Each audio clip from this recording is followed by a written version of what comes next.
Welcome back, sleepy travelers. Tonight, we drift through the haunting tale of Silent Hill F, where ancient spirits awaken beneath spider lilies, and fog conceals truths too painful to face. In the rural mountains of 1960s Japan, a young woman named Hinako Shimizu finds herself trapped between two worlds, two identities, and two gods vying for control of her destiny. From the quiet streets of Ebisugaoka to the blood-soaked corridors of the dark shrine, we'll explore every shadow, every monster, and every choice that leads to 5 different fates. Whether you're discovering this story for the first time or letting familiar horrors lull you back into the mist, settle in as we uncover the complete lore of Silent Hill F. Before we begin our journey into the fog, feel free to like and subscribe if you enjoy this kind of deep exploration into horror game narratives. And let me know in the comments what drew you to Silent Hill F, or which ending resonated with you most. Now, let's step into Ebisugaoka, where the past and present blur into nightmare. The mountain town of Ebisugaoka. Our story begins in a place far removed from the American town that gave the franchise its name. Ebisugaoka sits nestled in the mountains of Japan's Gifu Prefecture during the Showa era of the 1960s. This rural settlement, inspired by the real location of Kanayama in Garo, once thrived on coal mining and dam construction industries that brought prosperity to its winding streets and traditional wooden homes. The grand iron bridge connecting the town to the outside world stood as a monument to those better days, when work was plentiful and the future seemed bright. But by the time our tale unfolds, Ebisugaoka has fallen into decline. The mines have closed, taking with them the economic lifeline that sustained generations of families. The dam construction projects have ceased. What remains is a quiet mountain community where traditions run deep and the old ways persist, even as the modern world creeps closer with each passing year. The architecture tells the story of this transition, a blend of Showa-era buildings standing alongside structures that date back centuries, their weathered wood and traditional designs speaking to roots that extend far into Japan's past. The town's layout creates a labyrinth of narrow alleyways and steep pathways that wind between houses built into the mountainside. Rice fields stretch across the flatter areas, tended by families who have worked this land for generations. Small shrines dot the landscape, most dedicated to Inari, the fox deity associated with rice, sake, agriculture, and fertility. These shrines, with their distinctive red torii gates and fox statues standing guard, represent the dominant faith that swept through Ebisugaoka sometime in the past, replacing older beliefs. This religious shift, seemingly practical at the time, planted seeds of divine conflict that would bloom centuries later. The Tsukumogi faith dealt with putting old tools to rest, honoring objects that had served their purpose and passed into a kind of spiritual retirement. When the shrine abandoned these practices to embrace Inari, they unknowingly drew the ire of the Tsukumogi deity, who felt betrayed by the theft of followers. This ancient grudge between two gods would eventually manifest in the struggles of a single young woman, as divine beings rarely let go of their grievances.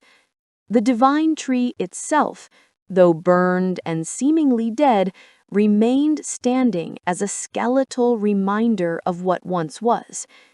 Its charred remains became a landmark, a place avoided by most townspeople, but still carrying an inexplicable pull. The area around it grew quiet, as if the land itself mourned the loss. Yet some whispered that the tree wasn't entirely powerless, that something still dwelt within its blackened form, waiting for the right moment to make its presence known. Ebisugaoka's recent history includes troubling events that foreshadowed the horror to come. The town experienced mysterious earthquakes and volcanic activity, with several geysers erupting unexpectedly. These geological disturbances released gases that made residents ill, creating an atmosphere of unease. Some elderly residents spoke of curses and divine displeasure, though most dismissed such talk as superstition. Articles in local papers documented the serious issues facing Ebisugaoka, framing them as natural disasters rather than supernatural warnings. The social structure of the town reinforces rigid hierarchies and expectations, especially regarding women and family duties. Arranged marriages remain common, often driven by financial considerations rather than personal compatibility. Families with means can secure advantageous matches for their children, while those struggling with debt might offer their daughters as payment, dressed up in the language of tradition and propriety. This practice, though declining in modernizing Japan, persists in isolated communities like Ebisugaoka, where old patterns prove difficult to break. Within this setting, we find homes that reflect both the beauty and the dysfunction of traditional Japanese family life. Homes feature tatami mat rooms, sliding shoji doors, and small household shrines where families make daily offerings.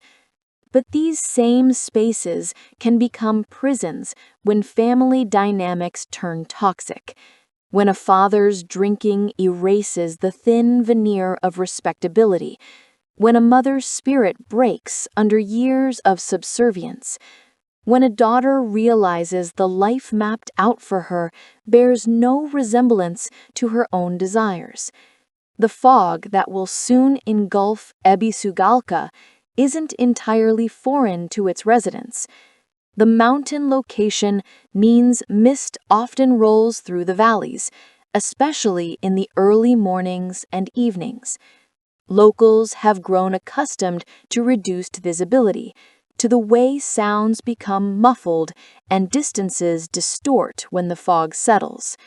This natural phenomenon makes the supernatural fog's arrival all the more insidious, since the town doesn't immediately recognize that what now surrounds them is something fundamentally different, something that doesn't follow the patterns of weather or season. As we prepare to meet our protagonist and understand her place in this community, we must remember that Ebisugaoka itself is more than just a setting. The town is a character in its own right, its history and geography shaping the horrors that will manifest. The religious conflict between forgotten and current gods, the economic desperation driving families to dark bargains, the isolation that lets harmful traditions continue unchallenged. All of these elements combine to create the perfect environment for Silent Hill's signature brand of psychological terror. The fog doesn't create the horror, It simply reveals what was always lurking beneath Ebisugaoka's quiet surface. Shimizu Hinako, a soul divided.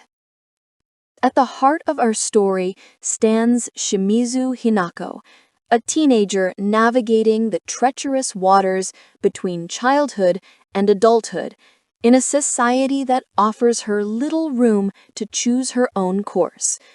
When we first meet Hinako, we encounter a young woman carrying invisible wounds that run far deeper than the physical scars that will soon mark her body.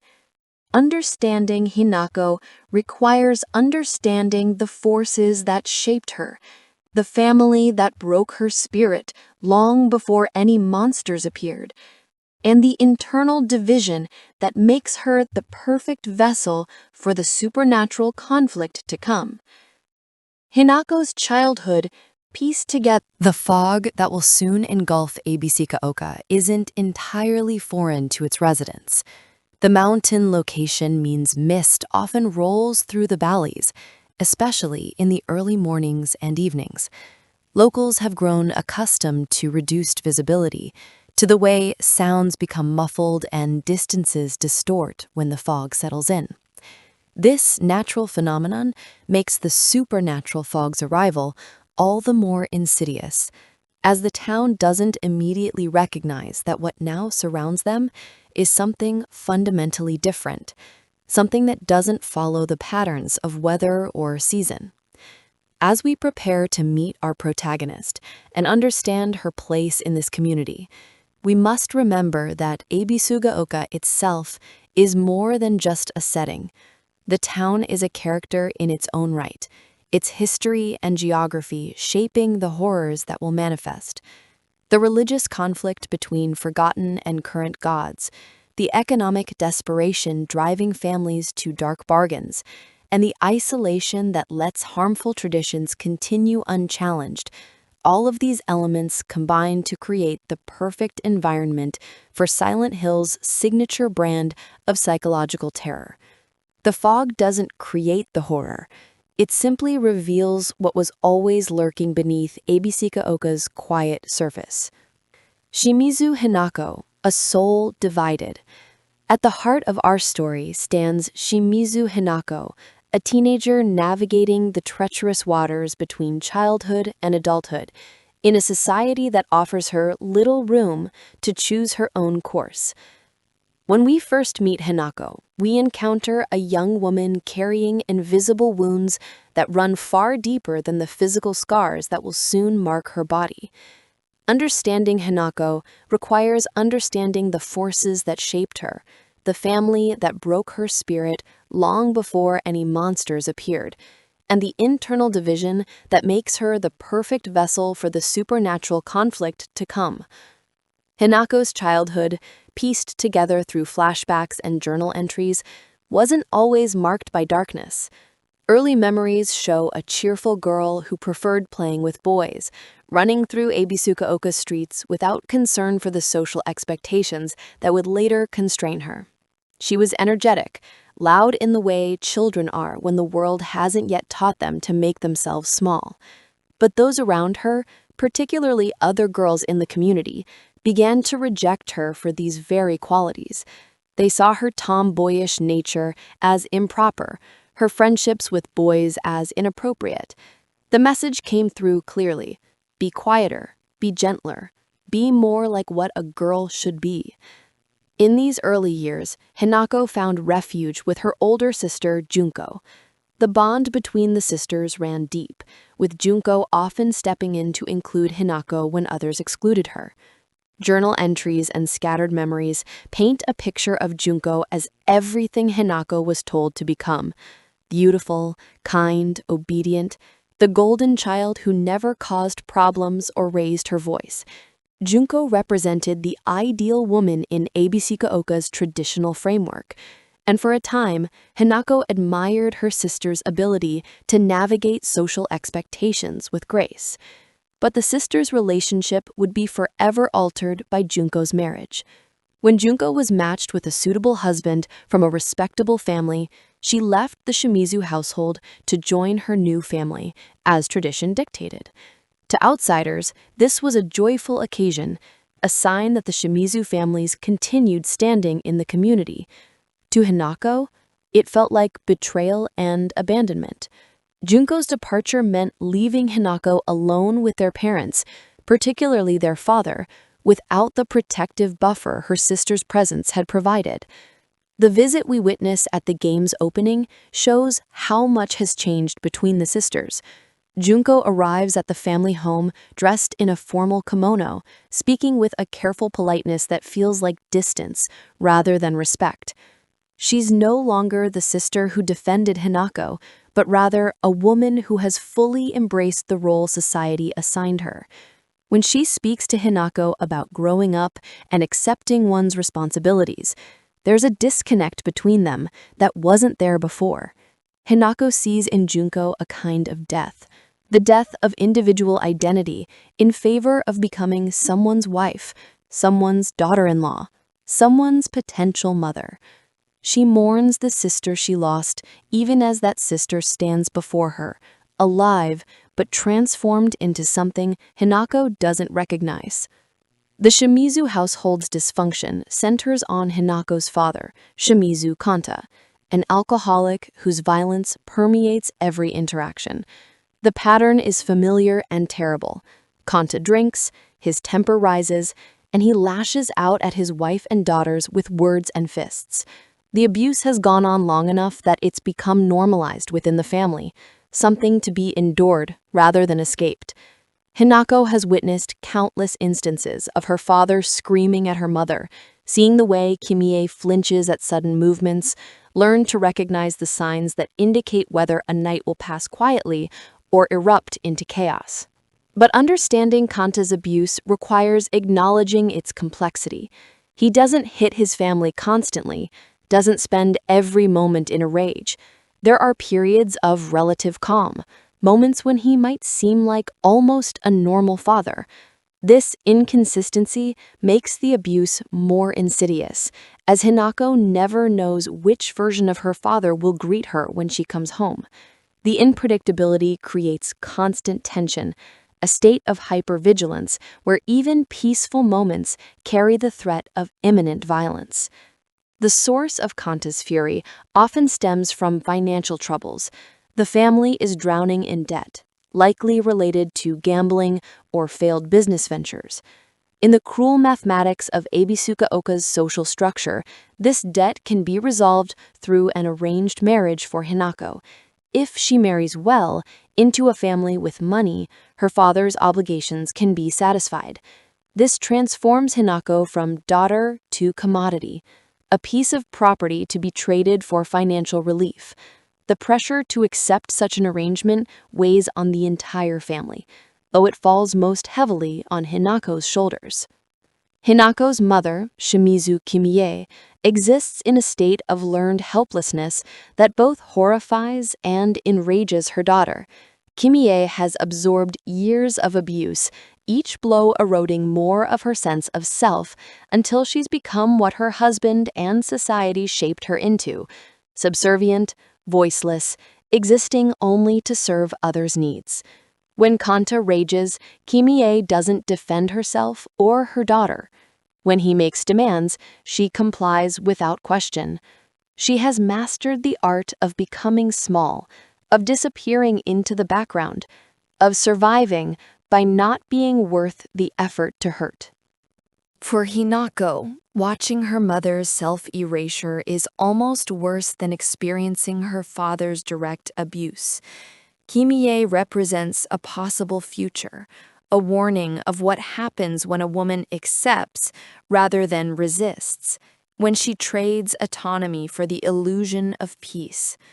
Hinako loves her mother, but also feels contempt for her weakness, a complex emotional tangle that will later manifest in monstrous form. The image that will haunt Hinako, a mother whose back is grotesquely torn open to reveal no spine, serves as a literal visualization of how Hinako perceives Kimie, spineless in the face of oppression, her very body transformed by years of submission. The abuse Hinako suffers isn't solely physical. The psychological warfare is perhaps more damaging. The constant message that she is wrong, defective, in need of correction. Her personality, once cheerful and outgoing, has been systematically crushed. By the time we meet her in the game's present, Hinako has become restrained, a word used repeatedly to describe how she now carries herself. She hardly smiles. She moves through the world with her shoulders hunched, making herself smaller, quieter, more acceptable. The transformation from the girl who played freely to the young woman who has learned to hide herself represents a kind of murder, a killing of the authentic self in favor of a more socially palatable version. This suppression creates internal pressure that manifests as Hinako's severe tension headaches. The physical pain represents the psychological burden she carries, the strain of maintaining a facade that contradicts her true nature. The headaches are debilitating, leaving her dizzy and nauseous, forcing her to seek relief through any means available. When her friend Shu offers her red capsules to help manage the pain, she accepts gratefully, unaware that this seemingly kind gesture will become the key that unlocks her fragmented psyche. The concept of two Hinakos exists even before the supernatural events begin. In her journal, Hinako writes about feeling divided, about sensing that there are two versions of herself. Shimizu Hinako, the name given to her at birth, representing her original self, her true desires and personality, and simply Hinako, the role she's been forced to play, the obedient daughter who will accept an arranged marriage and transform into the kind of woman Ebisugaoka demands. She describes this second Hinako as trying to take over her body, to subsume her authentic self beneath layers of acceptable behavior. This internal division makes Hinako particularly vulnerable to the manifestations that will soon plague her. The fog and the dark shrine don't create her split identity, they externalize it, giving physical form to a fragmentation that already existed. The transformation from internal conflict to external battle reflects Silent Hill's core mechanism, the way the town and its various otherworldly manifestations turn psychological trauma into tangible horror. Understanding Hinako's relationship with marriage and femininity requires examining the specific pressures placed on young women in the 1960s rural Japan. Marriage isn't presented as a choice, but as an inevitability, a duty owed to family and society. The propaganda is constant and insidious, from magazine articles declaring a woman is only complete when she's loved, to the casual conversations where older women speak of marriage as though nothing else in life could possibly matter. For a young woman like Hinako, who has watched her sister disappear into marriage and her mother disappear into submission, the institution represents a loss of self so complete it might as well be death. The arranged marriage hanging over Hinako's future involves Kotoyuki Tsuneki, though we won't learn his identity until much later. The match makes sense on paper. He's from a prosperous family, wealthy enough to solve the Shimizu family's financial problems. The fact that Hinako barely knows him, that he has no say in the arrangement, that her wishes are never consulted, these concerns are dismissed as childish resistance to adult responsibilities. The pressure comes from all sides. Her father demanding she accept to clear his debts, her mother quietly reinforcing that this is what women do, her sister implying that marriage is simply the next phase of life, nothing to fear or resist. But Hinako does fear it.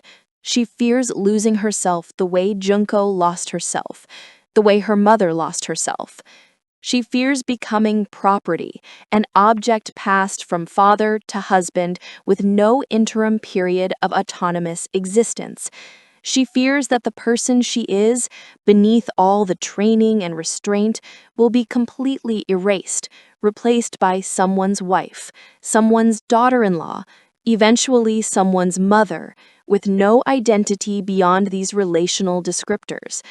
These fears aren't irrational or immature. They're the clear-eyed recognition of what awaits her if she follows the prescribed path. The tension headaches, the internal split, the growing desperation, all of these elements combine to create a young woman on the edge of a breaking point when the supernatural horror begins.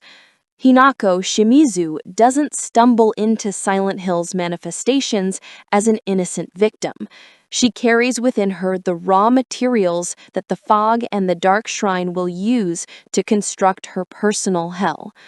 The division between her authentic self and her socialized self, the rage at her father and pity for her mother, the terror of losing her identity to marriage, the grief over losing her sister to tradition, every psychological wound becomes a thread in the nightmare tapestry about to unfold.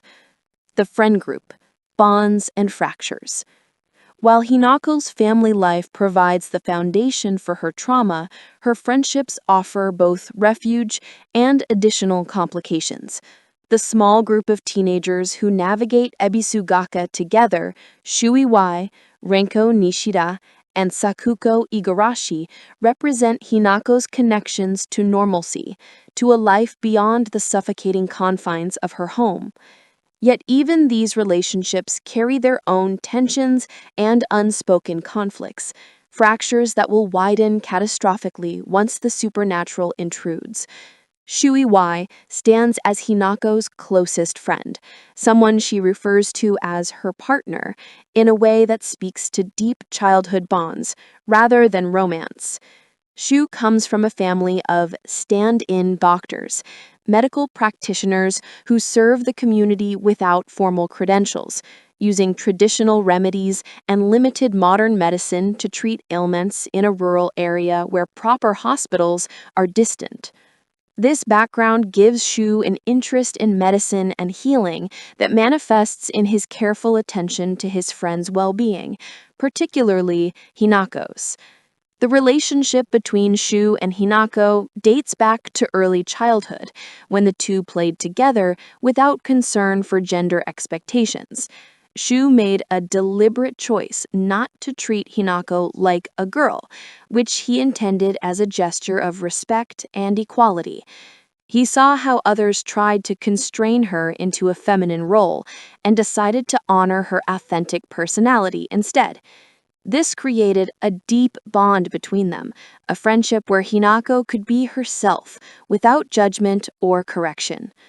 However, Shu's well-intentioned approach has unintended consequences. By explicitly not treating Hinako like female, he inadvertently contributes to her complex feelings about femininity and womanhood.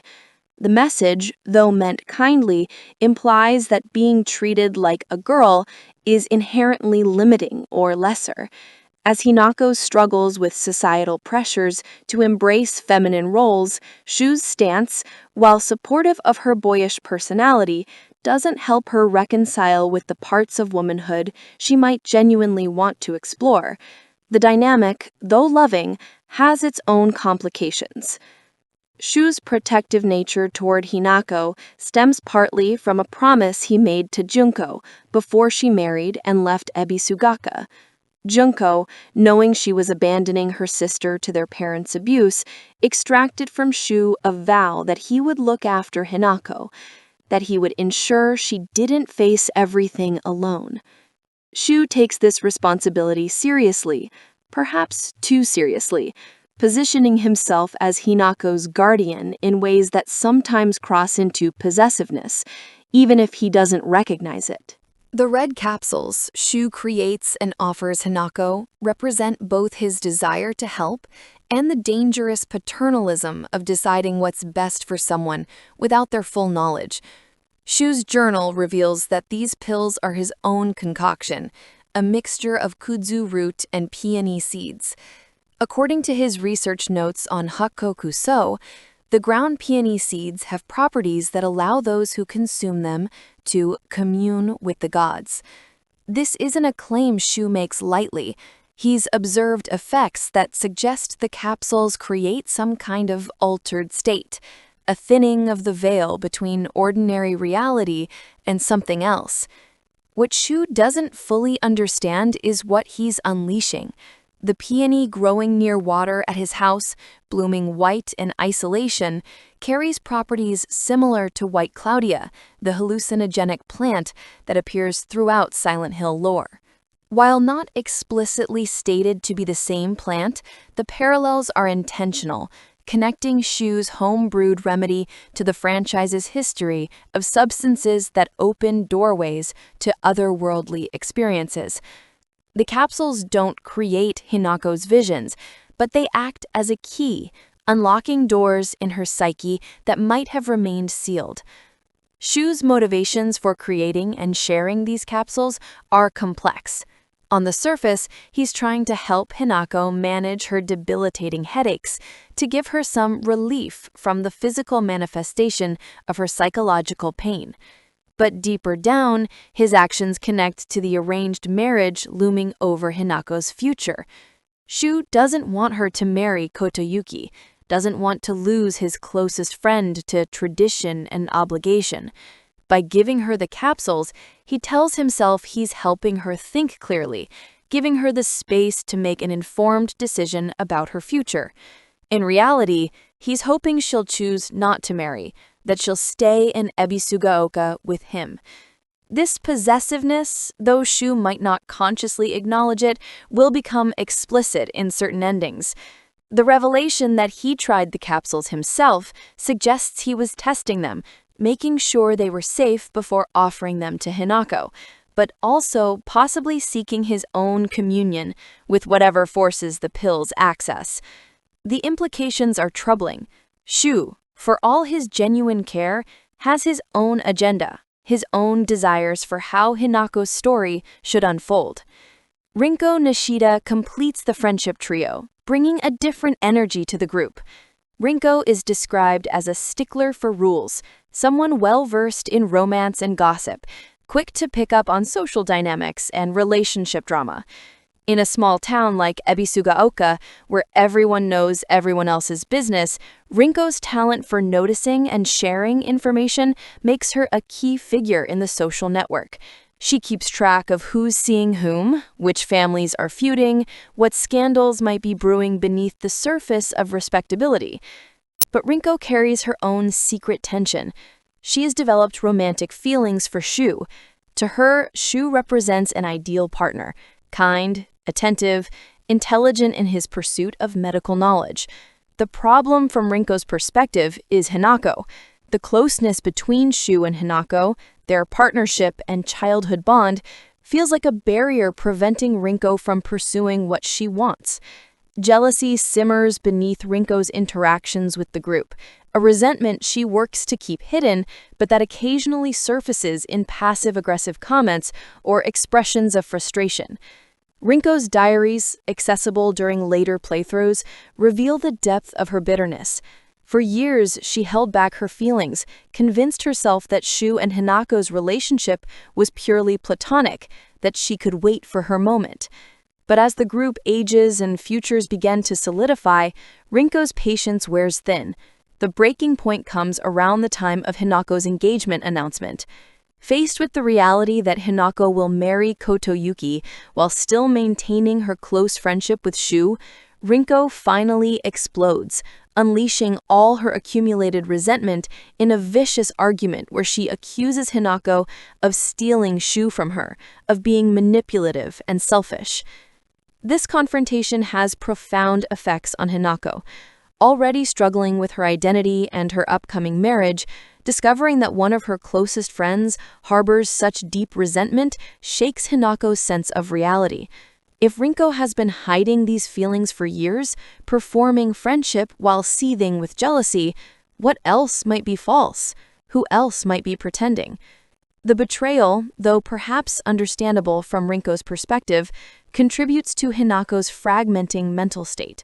The argument permanently damages Hinako's perception of Rinko. Even after the fog descends and the horrors begin, Hinako cannot fully trust her friend. The knowledge of Rinko's hidden resentment colors every interaction, creates paranoia where there might have been solidarity.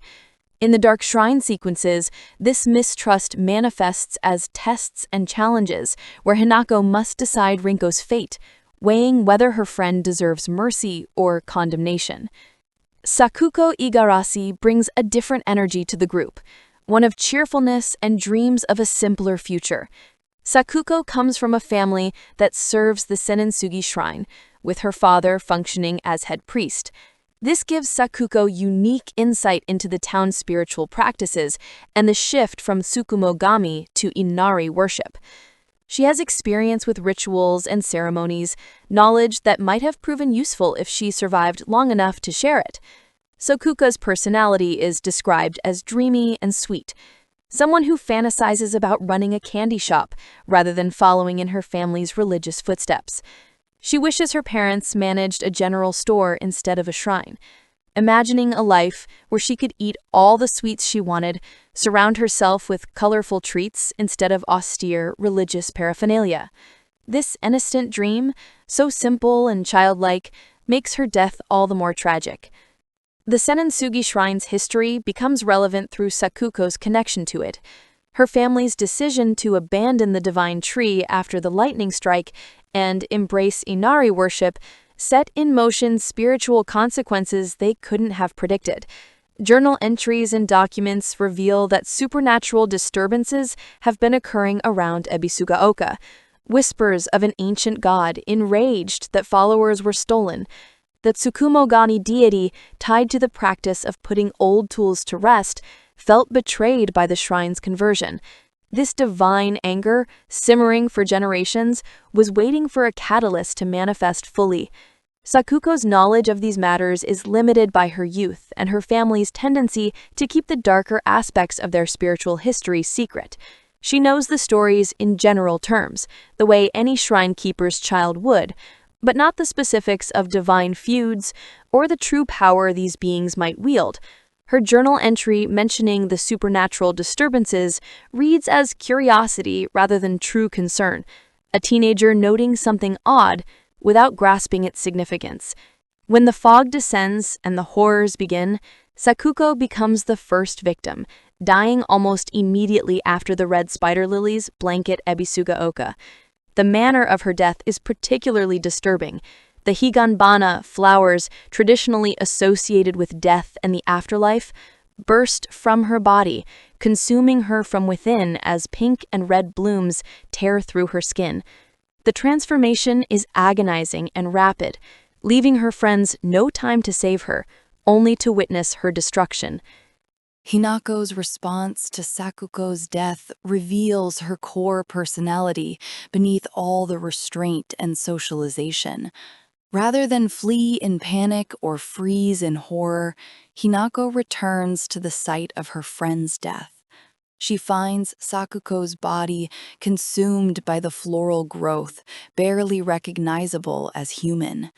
And in an act of love and grief, Hinako carefully moves the body to a confectionery shop, covering it with a blanket among the shelves of untouched candy. She's honoring Sakuko's dream, placing her friend in the candy store she always wanted to run, offering this small dignity in death. This moment matters because it shows who Hinako is when stripped of social performance.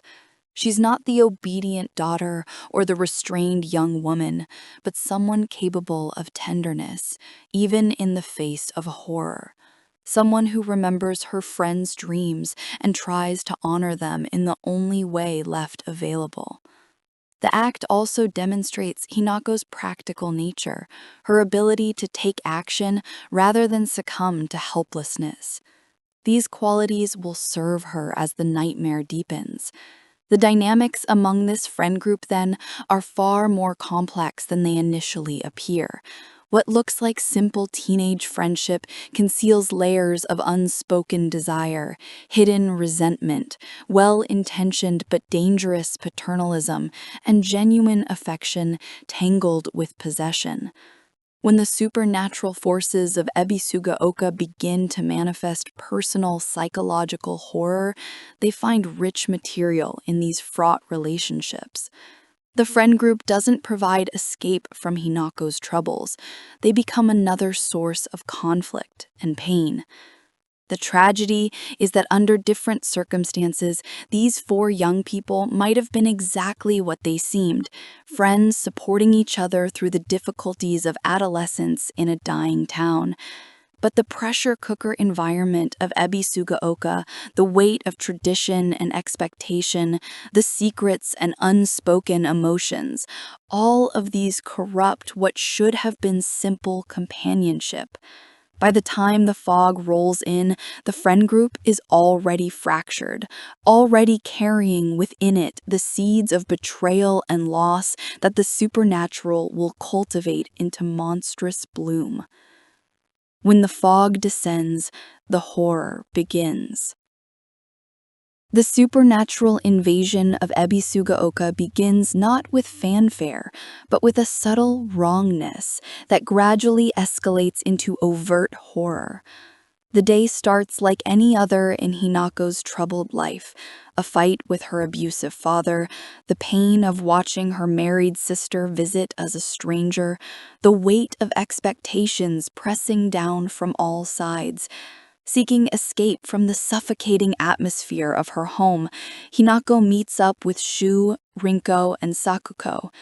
The group convenes in their usual spots, trying to carve out moments of normalcy amid the pressures of their small-town existence. It's during this gathering that Shu offers Hinako the red capsules for her persistent headaches. The gesture seems kind, a friend trying to help with physical pain that has no clear cause. Hinako accepts gratefully, desperate for any relief from the tension that manifests as throbbing pressure behind her eyes. She takes the pill, swallowing it without questioning what exactly Shu has given her or how he came to create it. This moment of trust, this acceptance of a substance without full understanding, marks the point of no return. The effects begin subtly.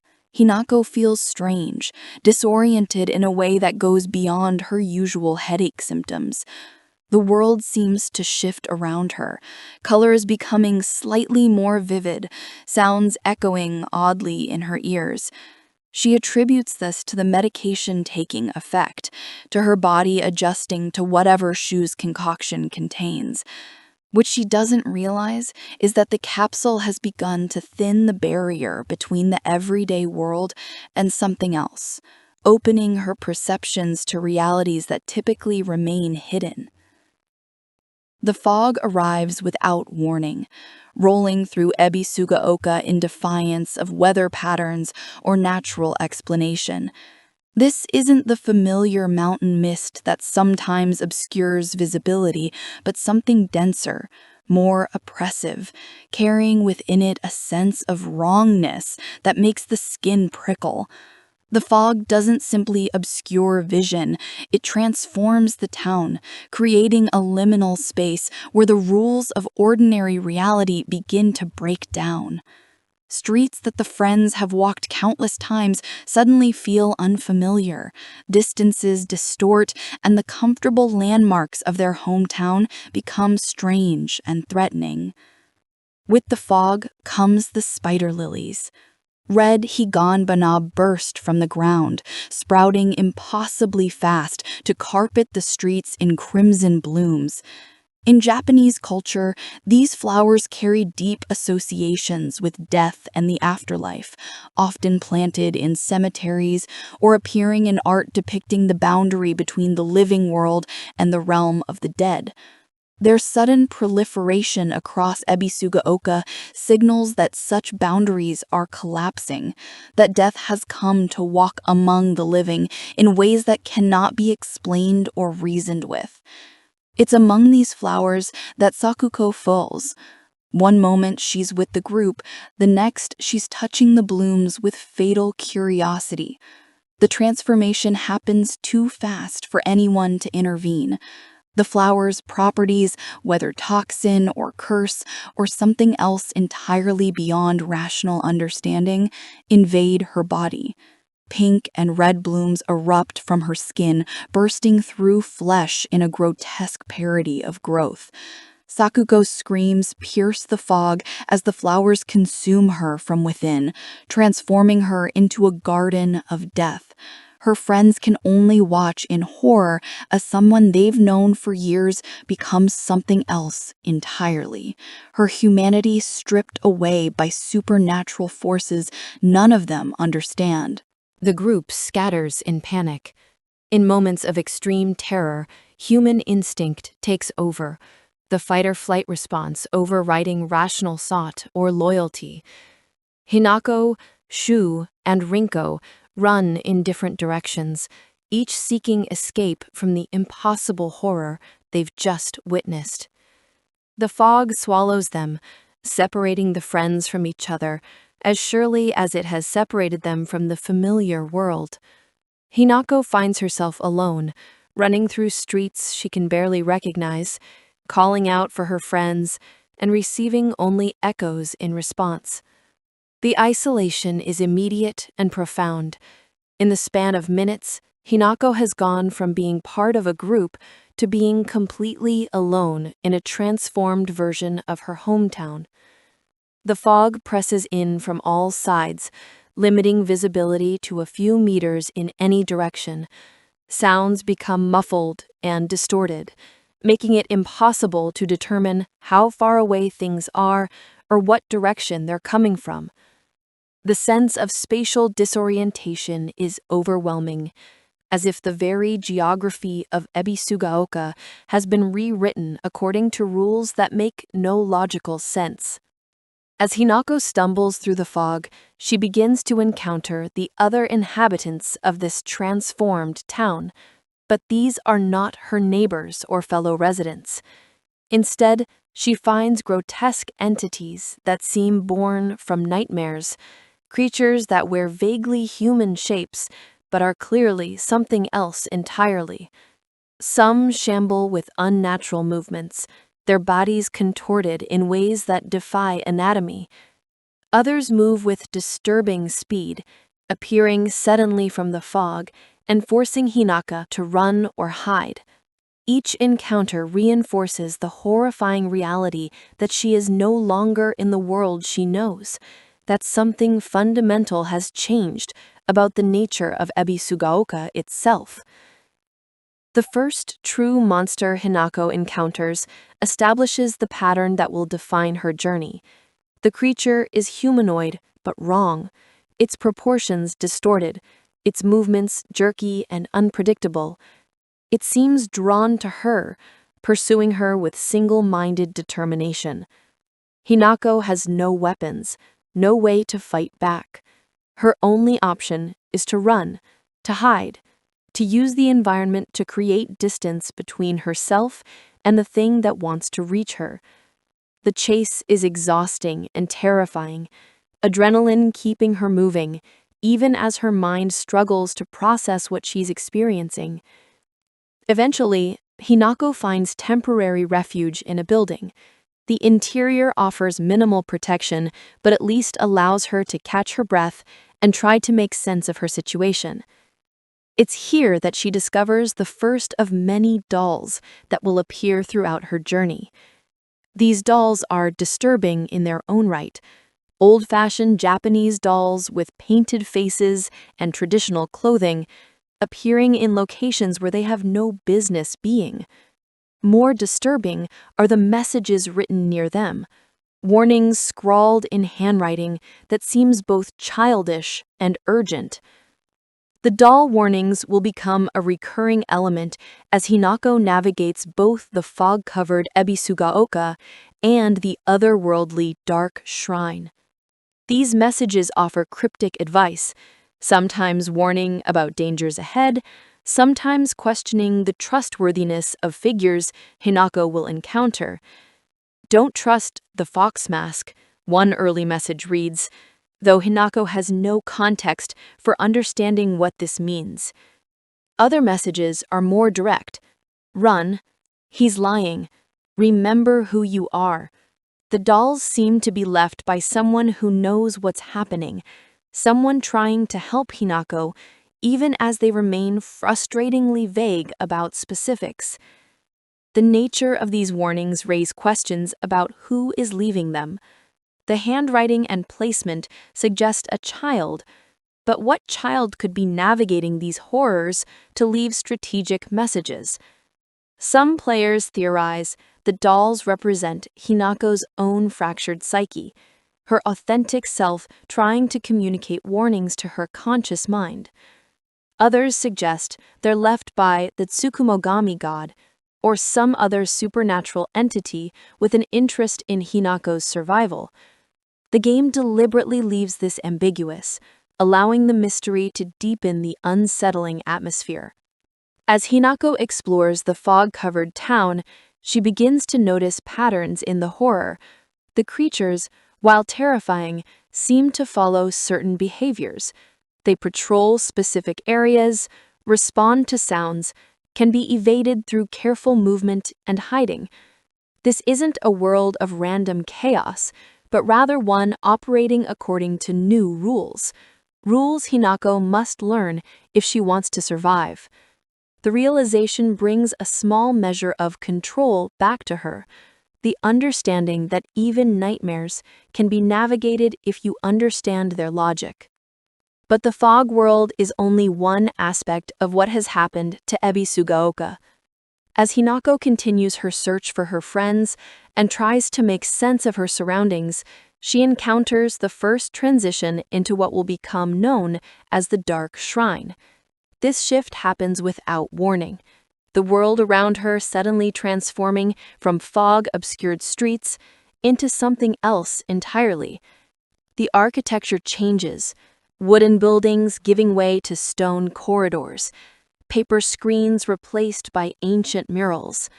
The light quality shifts, becoming dim and reddish, as if she's somehow moved underground or into a space that exists outside normal geography.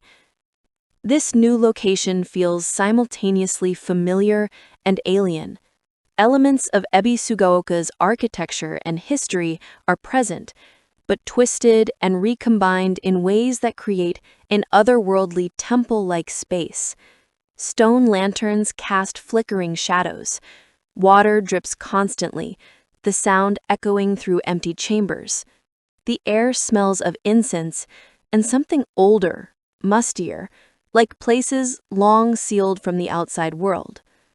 Hinako recognizes symbols and imagery from the shrines around Ebisugaoka, particularly those associated with the Sennin-sugi shrine and its history. But everything has been magnified and distorted into something far more ominous. It's within the dark shrine that Hinako first encounters the figure who will become central to her ordeal, the Fox Mask. He appears suddenly, a man dressed in an immaculate white suit that seems to glow against the dim surroundings. His most striking feature is the mask covering his face, a traditional fox mask painted white with red accents, the kind used in festivals and theatrical performances. The mask obscures his identity completely, leaving only his voice and body language to convey his intentions. The fox mask's demeanor is calm, almost gentle. He speaks to Hinako in soothing tones, explaining that she's in danger, that the creatures pursuing her in the fog world will destroy her if given the chance. But here, in the dark shrine, she is safe. He presents himself as a protector, someone who can guide her through the horrors and help her understand what's happening. His voice carries authority and confidence, the kind of presence that makes people want to trust him, want to believe that he has answers and can provide security in a situation that feels utterly out of control. Hinako, traumatized by Sakuko's death and her terrifying experiences in the fog, is desperate for any form of help or guidance. The Fog's mask offers exactly what she needs: protection, explanation, and a path forward. When he tells her that she must undergo certain rituals to purify herself, to strengthen her spirit against the darkness threatening to consume her, she has little framework for refusing. She's been raised in a culture that respects ritual and tradition, that understands the concept of spiritual cleansing and preparation. The Fox Mask's requests, framed in these familiar terms, seem reasonable, even as they push her toward experiences that will fundamentally change her.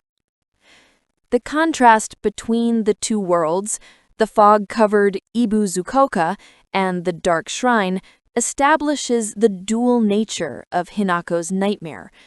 In the fog world, she faces physical danger, creatures that can harm or kill her, environmental hazards that require careful navigation. She must manage limited resources, find places to hide, and constantly stay alert for threats. The horror here is immediate and visceral, the terror of being hunted through familiar streets, transformed into hostile territory. The Dark Shrine presents a different kind of horror, one more psychological and insidious. Here, the threat comes not from monsters, but from manipulation, from the slow erosion of Hinako's autonomy as the Fox Mask guides her through increasingly disturbing rituals. The horror is subtle at first, seemingly helpful even, but each step deeper into the Dark Shrine takes Hinako further from herself, further from her ability to resist or question what's happening to her. The danger is less obvious, but ultimately more profound, a threat not just to her life, but to her very identity and selfhood. The game establishes early on that these two worlds are interconnected, but operate according to different logic. Hinako can transition between them, usually when the stress and danger of the fog world becomes overwhelming. The Dark Shrine appears as a refuge, a place to rest and recover, before returning to the nightmare outside. But this apparent safety is itself a trap, as each visit to the Dark Shrine binds Hinako more tightly to the Fox Mask's influence and the transformation he's steering her toward. Understanding the relationship between these realms requires examining what they represent. The fog world is Hinako's external reality transformed by supernatural forces. Ebisugaoka, as it exists under the influence of divine conflict and ancient curses. The monsters here are tangible threats, dangers that exist independent of Hinako's personal psychology. She didn't create them through her trauma, though the specific forms they take may be influenced by her fears and experiences. The Dark Shrine, by contrast, is more personal, more specifically tied to Hinako's internal state. This is where her psychological fragmentation manifests as literal trials, where her struggles with identity and autonomy become ritualized experiences that physically alter her.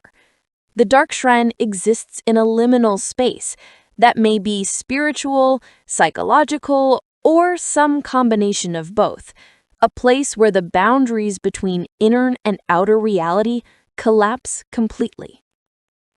As Hinako's initial experiences with both worlds settle into a pattern, she begins to develop survival strategies.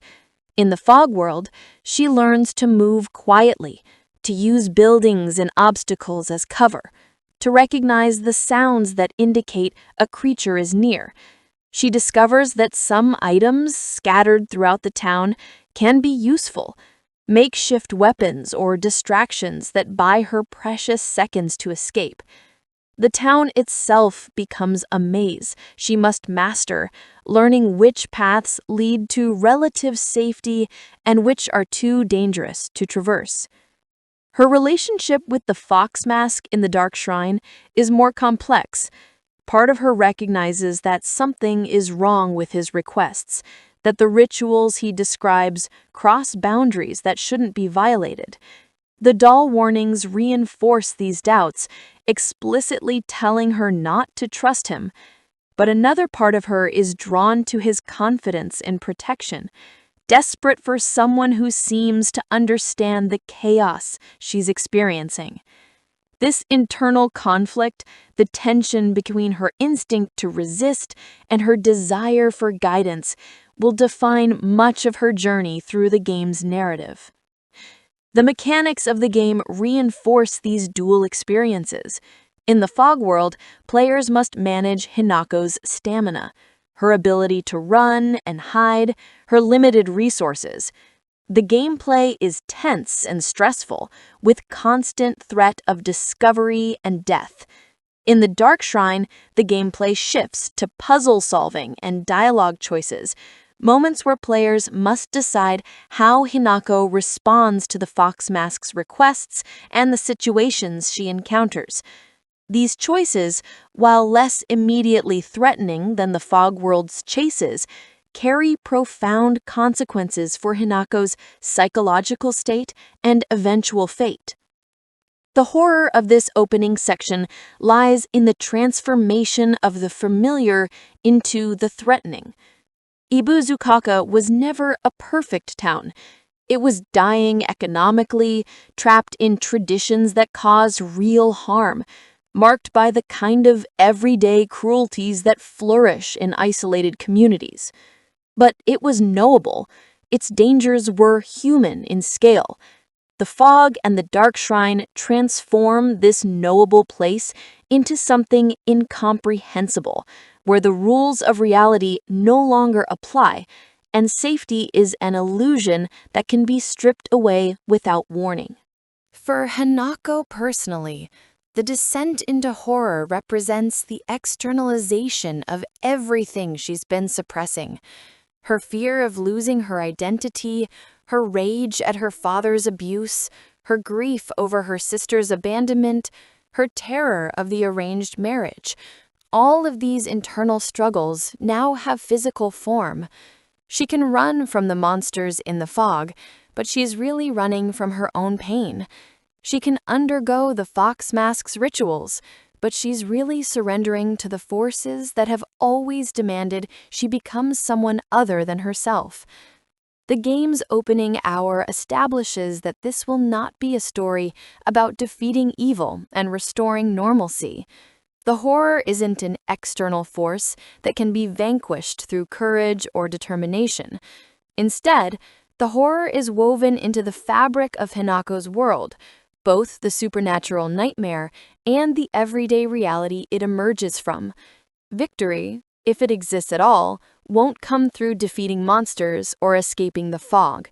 It will come through Hinako somehow navigating the impossible choice between losing herself to external forces, whether supernatural or social, or finding a way to maintain her identity amid circumstances designed to erase it.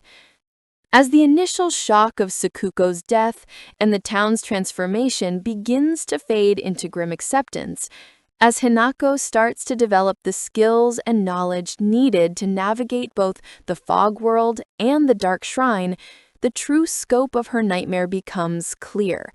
This isn't a temporary horror that will pass. The fog isn't going to lift, revealing the normal world underneath. Something fundamental has changed, and Hinako is caught at the center of forces far older and more powerful than anything she could have imagined. Her journey is just beginning, and the horrors she's experienced so far are merely the opening notes of a much darker symphony. Two worlds collide, understanding the dual reality. As Hinako's ordeal continues, the distinction between the fog world and the dark shrine becomes increasingly important, yet also increasingly blurred. Understanding these two realities, how they function, how they relate to each other, and what they represent is crucial to grasping the full scope of Silent Hill F's narrative and thematic concerns. These aren't simply different levels or locations, but rather different manifestations of the same underlying spiritual and psychological crisis. The fog world, the version of Ebisugaoka that Hinako finds herself trapped in after consuming the red capsule, operates according to logic familiar to Silent Hill veterans, while incorporating unique elements tied to its Japanese setting. The fog itself is thick and oppressive, reducing visibility and creating an atmosphere of constant unease. Street layouts become confusing, with paths that should be familiar suddenly leading to unexpected locations or dead ends. Buildings that Hinako knows intimately from years of living in Ebisugaoka now feel alien, their interiors reconfigured or filled with items and obstacles that shouldn't exist. The supernatural fog doesn't simply obscure the normal world, it actively transforms it. Traditional wooden houses show signs of decay that shouldn't be present, their wood rotting and warping, despite having been maintained just hours earlier. The rice fields that should be green with growing crops are instead barren, or worse, sprouting the red spider lilies that claimed Sakuko's life. Water in the town's streams and fountains runs dark and thick, resembling blood more than the clear mountain water that typically flows through Ebisugaoka. The air itself tastes wrong, carrying scents of decay and something acrid that burns the throat. Within this transformed landscape, Hinako must constantly navigate threats, both environmental and animate.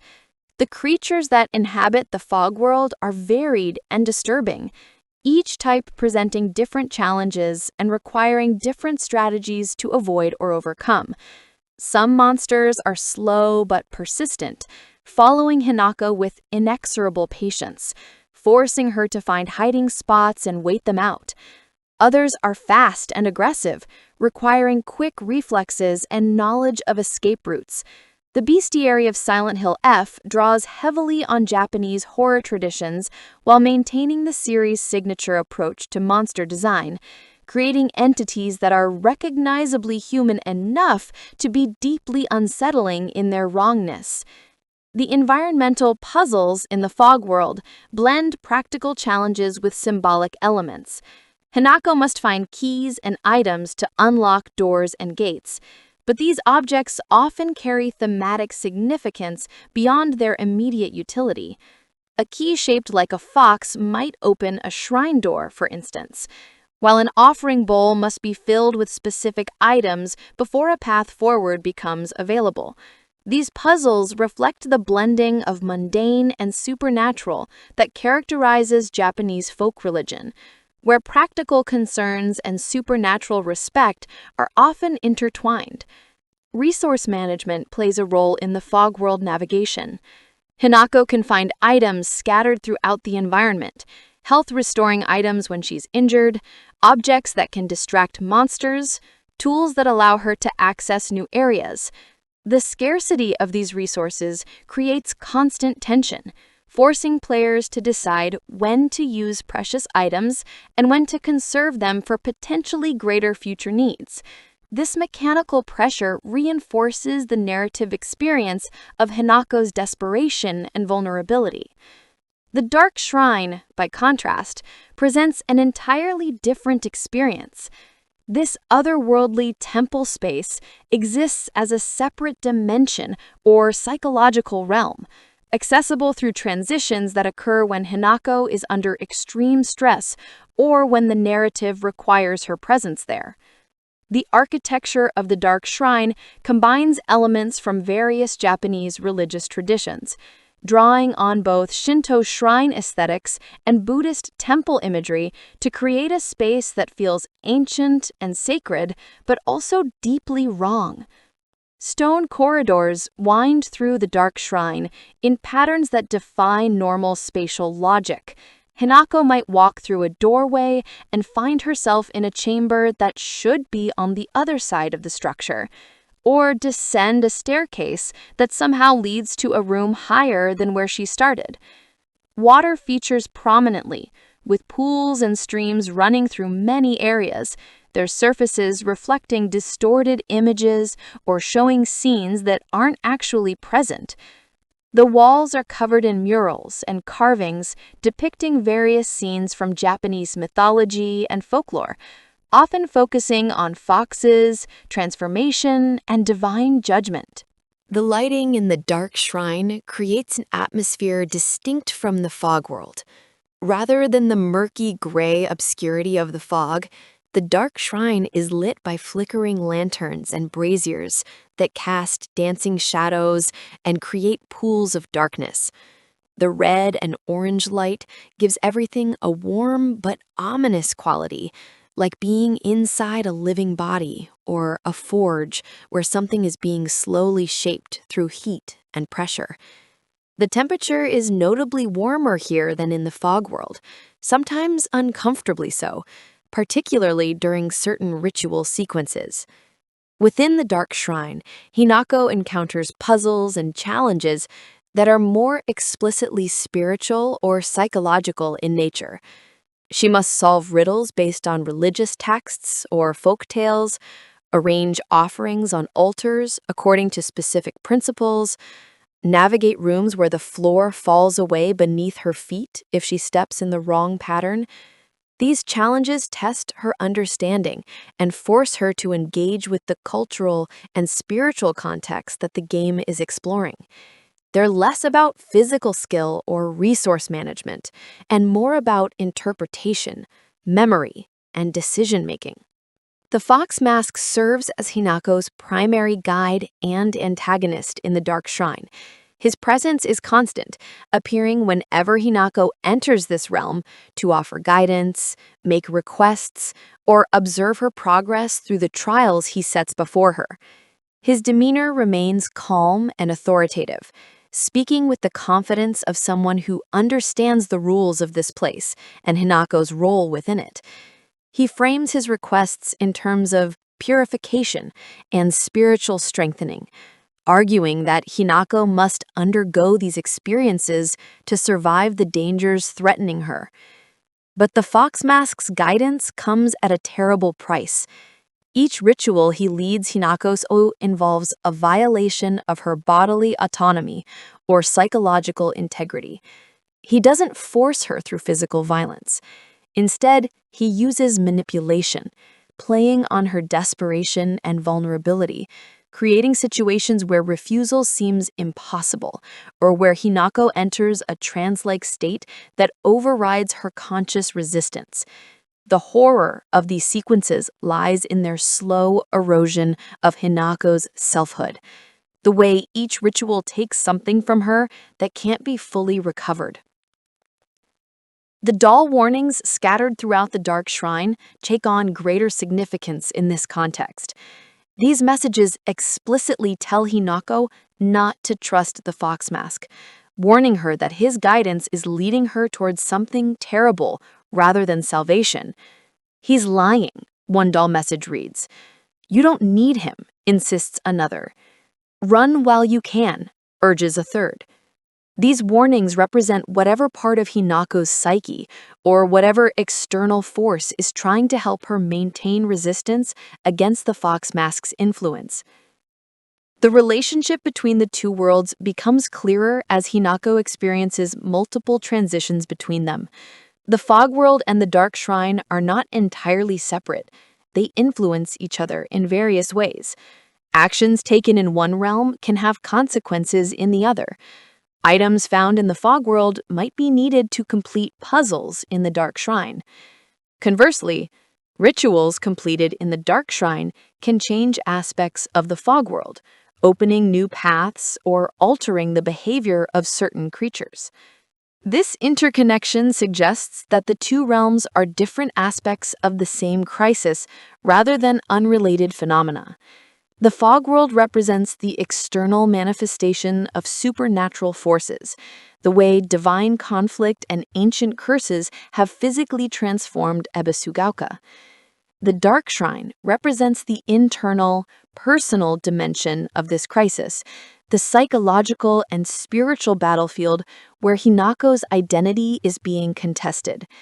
Both are real, both are dangerous, and neither can be escaped without addressing what's happening in the other. The transitions between worlds follow certain patterns. Hinako typically enters the dark shrine when she's at a breaking point in the fog world, when the stress and terror become too much to bear. The shift feels like relief initially, a respite from the constant threat of death. But this relief itself is a trap, as each visit to the dark shrine binds Hinako more tightly to the fox mask's influence and the transformation he's orchestrating. Over time, the transitions become less voluntary, with Hinako finding herself pulled into the dark shrine whether she wants to go or not. Returning from the dark shrine to the fog world also follows patterns. These transitions often occur after completing a significant ritual or puzzle, or when Hinako resists the fox mask's influence strong enough to break free temporarily.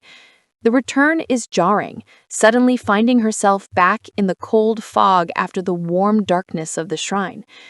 But the fog world she returns to is always slightly changed from the one she left, reflecting the alterations that occurred during her time in the dark shrine. The symbolic meaning of these two worlds draws on both Silent Hill franchise traditions and specifically Japanese cultural contexts. The fog world's transformation of familiar places into hostile territory echoes the series' long-standing theme of external reality reflecting internal psychological states, but it also connects to Japanese folk horror traditions, where ordinary locations can become spiritually dangerous, where crossing wrong boundaries or showing disrespect to local deities can result in supernatural punishment. The dark shrine's religious imagery and ritual focus tap into aspects of Japanese spirituality that feel authentic yet unsettling to both Japanese and international audiences. The space combines reverent religious symbolism with clear violation of sacred principles, creating an atmosphere where the spiritual is both genuine and corrupted. This reflects the game's exploration of how religious and cultural practices can be wielded as tools of control, how tradition can be invoked to justify harm, how ritual can be both meaningful and traumatic. For Hinako personally, these two worlds represent the dual nature of her crisis. The fog world is where she confronts the external forces trying to control her destiny, the arranged marriage, the social expectations, the family dysfunction. The monsters she flees from embody these external threats in symbolic form. The dark shrine is where she confronts her internal fragmentation, the split between her authentic self and the role she's been forced to play. The fox mask's rituals literalize the violence being done to her psyche by forces both supernatural and societal. The game's structure reinforces this duality by alternating between action-focused fog world sequences and more contemplative dark shrine sequences. Players must master different skills for each realm: spatial awareness and quick reflexes for the fog world, careful attention to symbolism and dialogue for the dark shrine. This mechanical diversity prevents the gameplay from becoming monotonous, while also reinforcing the narrative theme that Hinako's crisis operates on multiple levels simultaneously. As Hinako progresses through both worlds, she begins to notice inconsistencies and contradictions that suggest neither realm is presenting complete truth. The fog world, for all its horror, contains moments of beauty and strange peace, the red spider lilies creating stunning carpets of color, certain areas remaining untouched by decay and threat. The dark shrine, despite its menacing atmosphere, contains genuine spiritual power and moments of transcendence, suggesting that what's happening here isn't entirely evil or corrupt.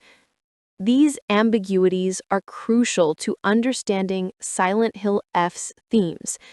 The game doesn't present a simple dichotomy of good versus evil, safe versus dangerous. Instead, both realms contain elements of truth and deception, threat and refuge, violation and awakening. Hinako must navigate not just the physical challenges of each world, but also the more profound challenge of discerning what's real, what matters, and what she should resist versus accept.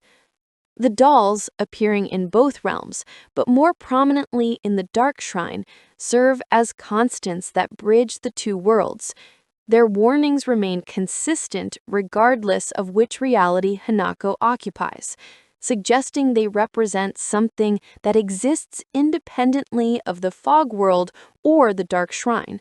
Perhaps Hinako's own core self trying to communicate across the fragmentation, or perhaps an external force with its own agenda that operates in both realms simultaneously. The environmental storytelling in both worlds gradually reveal the history underlying the current crisis. In the fog world, Hinako can discover documents and journals that explain Ebisugaoka's past, the conversion of Sennin-sugi Shrine from Tsukumogami to Inari worship, the economic decline of the town, the social pressures facing its residents.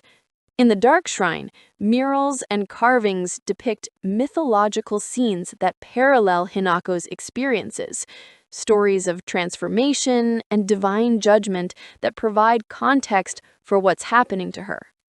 This layered approach to narrative delivery means that players who simply rush through the main plot belonging to something greater than herself, that the pain will forge her into something stronger and purer. When he applies the glowing brand to her back, Hinako's screams echo through the chamber once more, the smell of burning flesh mixing with the incense smoke. The mark left behind is permanent, a seal or family crest that claims her as property of the shrine, or more specifically, as property of the fox mask and whatever forces he represents. The branding carries layered symbolic significance. Most obviously, it mirrors the way livestock are branded to mark ownership, reducing Hinako from person to possession. In the context of arranged marriage, the brand represents how she's being transferred from one owner, her father, to another, her husband, with no interval of self-possession in between. The specific mark used might be the Tsuneki family crest, signaling Hinako's adoption into that family through marriage, a common practice in Japanese families where the bride essentially becomes property of her new family. The placement on Hinako's back also carries meaning.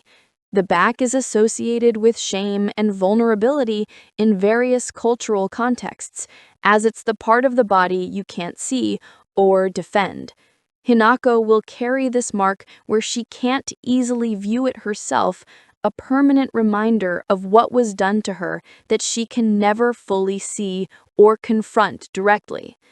The pain radiates through her body during the branding, creating a visceral memory that will resurface whenever she tries to forget or minimize what happened. The third and final ritual involves the face, specifically the attachment of a fox mask directly to Hinako's skin. This represents the most complete violation of her identity, the literal replacement of her face, her most individual and recognizable feature, with a mask that transforms her into something else. The ritual follows the established pattern. The fox mask explains its necessity, induces the trance state, performs the violation. But this time, the transformation is more overtly supernatural, as the mask doesn't simply sit on Hinako's face, but rather fuses with her skin, becoming part of her physical form. The face carving ceremony involves literally cutting away parts of Hinako's original face to create a surface where the mask can attach properly. The horror of this is profound. Watching as the features that make Hinako recognizably herself are carved away and replaced with the stylized fox face. Her expressions, her ability to show emotion, her individual identity, all of these are sacrificed to create a blank, unchanging mask that represents her new role as wife and possession rather than autonomous person. After this final ritual, Hinako exists in a state of profound transformation. She has a wolf's arm where her human limb once was, a brand marking her back, and a fox mask fused to her face. The symbolism is complete. She has lost her ability to act independently, the arm severed. She's been marked as property, the brand burned into flesh, and she's lost her individual identity, the face replaced with a mask. These three violations represent the totality of what forced transformation does to a person, stripping away agency, autonomy, and selfhood in systematic fashion. The fox mask frames all three rituals in terms of purification and preparation for marriage. In traditional Shinto wedding ceremonies, there are indeed purification rituals meant to prepare bride and groom for their union. But what the fox mask performs are perversions of these traditions, taking the language and imagery of sacred ceremony and using them to justify violence. This reflects broader themes about how cultural traditions can be weaponized, how the language of spirituality and family honor can mask abuse and coercion. Interestingly, the game presents these rituals in ways that create ambiguity about what's literally happening versus what's metaphorical or psychological. When Hinako returns to the fog world after the arm severance, does she actually have only one arm? The gameplay suggests not, as she retains full functionality. This could mean the severance occurred in a spiritual or psychological dimension rather than physical reality. Or it might suggest that the red capsules have so thoroughly distorted Hinako's perception that she can't distinguish between what's real and what's a hallucination. This ambiguity is crucial to understanding Silent Hill F's approach to horror.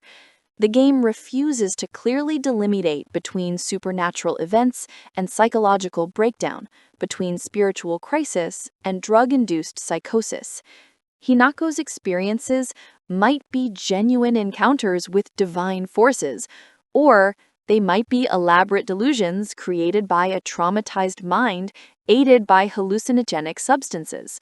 The game allows both readings simultaneously, suggesting that perhaps the distinction doesn't matter, that psychological and spiritual crisis feel identical from inside them. The doll warnings take on additional significance in the context of the three rituals. As Hinako progresses through each violation, the dolls become more urgent in their messages. "He's hurting you," one reads. "This isn't purification," insists another. "You're disappearing," warns a third. These messages represent whatever part of Hinako remains uncorrupted, still capable of recognizing the violence being done to her, even as other parts of her mind accept the fox mask's justifications. The relationship between Hinako and the fox mask evolves through these rituals in ways that mirror abusive relationship dynamics.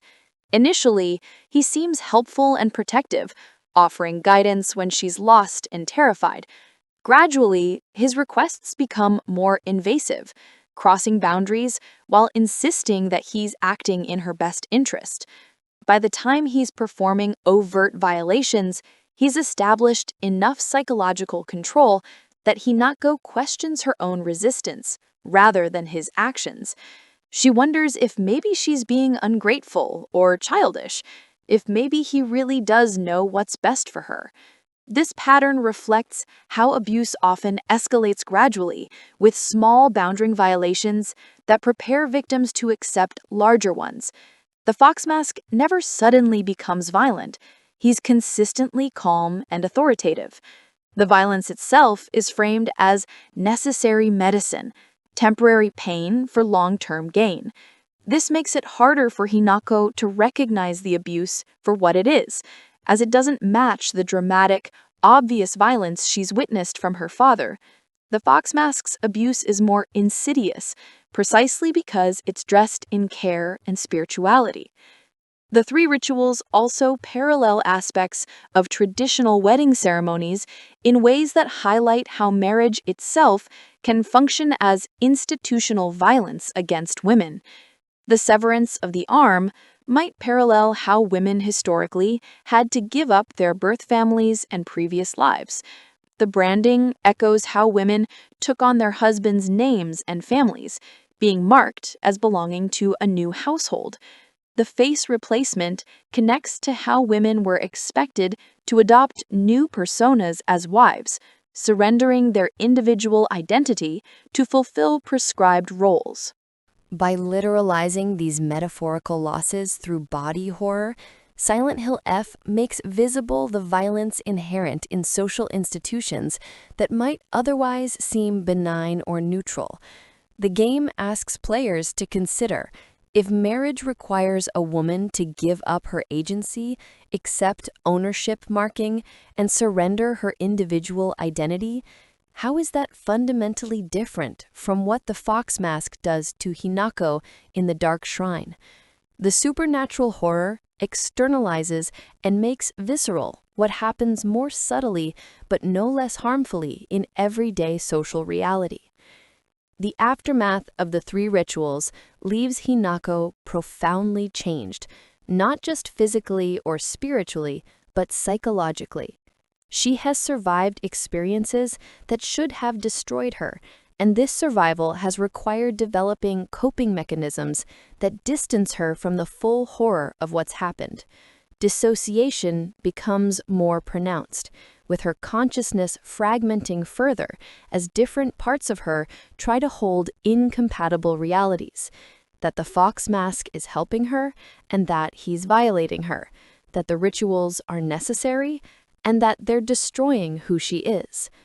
This dissociation manifests in the growing division between Shimizu Hinako, her authentic self, and Fox Hinako, the transformed version created through the rituals.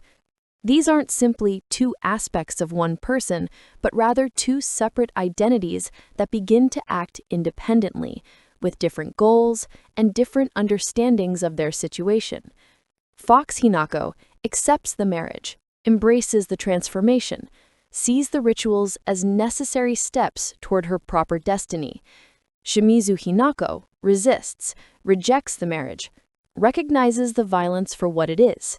The tension between these two will define the game's climax and determine which ending players receive. Understanding the three rituals is essential to grasping Silent Hill F's core themes. These sequences are where the game most explicitly explores how identity can be violently reshaped, how autonomy can be systematically stripped away, and how violations can be reframed as care through the language of tradition and spirituality. The horror here isn't supernatural monsters or gory violence, but rather the slow, methodical destruction of selfhood, the transformation of a person into an object through processes that claim to be for her own good. Fox Mask's true identity. Kotoyuki Tsuneki. The revelation of Fox Mask's identity represents one of Silent Hill F's most significant narrative turns, recontextualizing everything players have experienced up to that point. When the mask finally comes off, literally or figuratively, depending on the ending, we discover that the mysterious guide orchestrating Hinako's transformation is Kotoyuki Tsuneki, someone with deep personal connections to Hinako's past and a supernatural nature that makes him far more than simply a manipulative human. Kotoyuki Tsuneki was originally Kotoyuki Fujitori, the illegitimate son of Hidetoshi Tsuneki and his servant Sachie Fujitori. To Kotoyuki had been only a lover and servant rather than Hidetoshi's official wife. Young Kotoyuki wasn't initially recognized as part of the Tsuneki family, despite his biological father's wealth and status. He and his mother lived alone in Ebisugaoka, where Sachie tried to raise him as if he were the heir to the Tsuneki family, despite lacking official recognition. This created tension, as Kotoyuki wanted to play freely like other children, but faced constant criticism from his mother about proper behavior for someone of his true station. The pivotal moment in Kotoyuki's life occurred when he was playing in a park as a child. A fox approached him and bit him. Hinako Shimizu, also playing in the park that day, rushed to help Kotoyuki, simultaneously protecting the fox from angry locals who wanted to kill it. This seemingly simple childhood incident set in motion the supernatural forces that would define both their lives. After receiving medical treatment for the bite, Kotoyuki developed a high fever and was hospitalized. During this illness, something fundamental changed about him. Doctors noted that he seemed like a different person, not even remembering his own name. They considered the possibility of fox possession, a recognized phenomenon in Japanese folklore, where kitsune spirits take control of human bodies. The doctors' suspicions were correct, though they likely didn't realize the full implications. What had actually occurred was possession by a powerful fox spirit, specifically one with 7 tails. In Japanese folklore, foxes gain additional tails for every century they live, meaning a 7-tailed fox, or shichibi, would be at least 600 years old. This ancient spirit had entered Kotoyuki's body through the bite, fundamentally altering who and what he was. The boy who emerged from the hospital was both Kotoyuki and something else, a human child merged with a centuries-old divine being. Shortly after Kotoyuki's possession, a disease swept through the Tsuneki family, killing Hidetoshi, his legitimate wife, and their children. This left the family without an heir, creating an opening for Kotoyuki's grandfather to officially recognize the illegitimate child and adopt him as the new Tsuneki heir. The timing of this disease, immediately following the fox possession, suggests supernatural involvement. The Kyubi, the 9-tailed fox deity connected to the Tsuneki family, may have orchestrated these deaths to ensure Kotoyuki could claim his rightful position, clearing away obstacles to his eventual marriage to Hinako. Through the adoption process common in Japanese families when heirs are needed, Kotoyuki legally took on the Tsuneki surname, gaining all the status and wealth of being born into that powerful family. He became Tsuneki Kotoyuki, heir to a rich and respected lineage with deep connections to Ebisugaoka's spiritual history.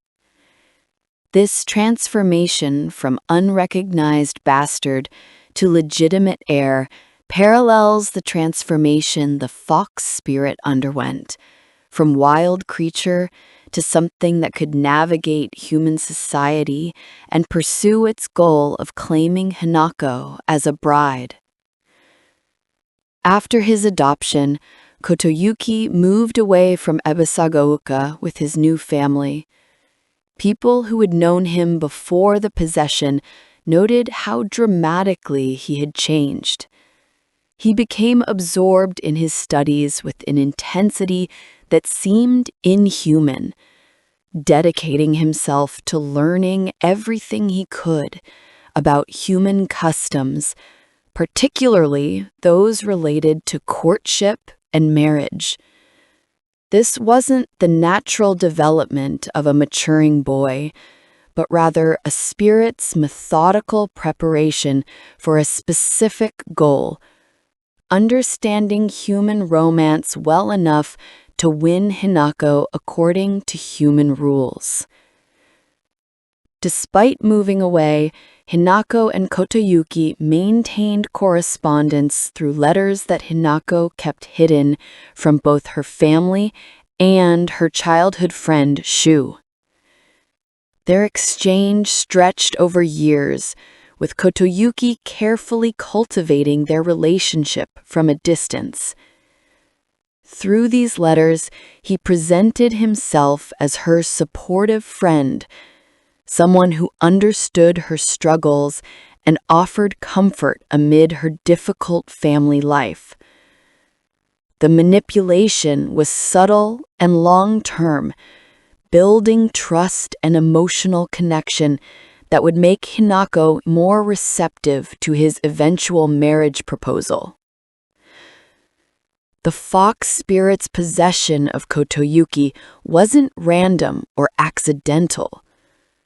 In the game's true ending, it's revealed that Hinako is an exceptionally rare child born with divine powers. When such a child is born, a curse activates that compels the Tsuneki clan's heir to seek her as his bride. This explains why the fox spirit targeted Kotoyuki specifically. He was the biological son of the Tsuneki heir, making him the perfect vessel for fulfilling the supernatural mandate.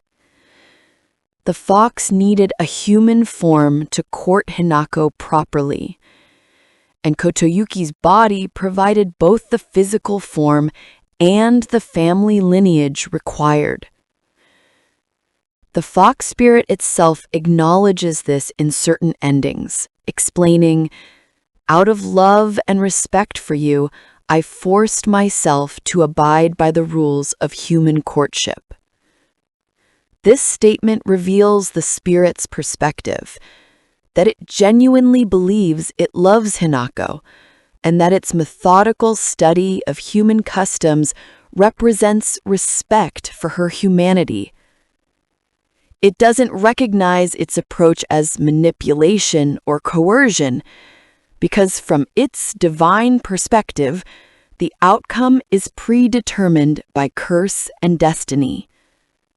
Human rules around consent and autonomy are merely forms to be followed, not principles that might invalidate its claim to Hinako. The arranged marriage between Hinako and Kotoyuki, which her father agreed to as a way to pay off his debts, appears on the surface to be a typical economic arrangement of the era. Hinako's father, drowning in debt and likely remembering Kotoyuki as the boy who was bitten and then adopted into the rich Tsuneki family, saw an opportunity to solve his financial problems while securing what seemed like a good match for his daughter. He had no way of knowing about the supernatural forces orchestrating this arrangement, that the fox spirit had maneuvered events specifically to create the circumstances where such a marriage would occur.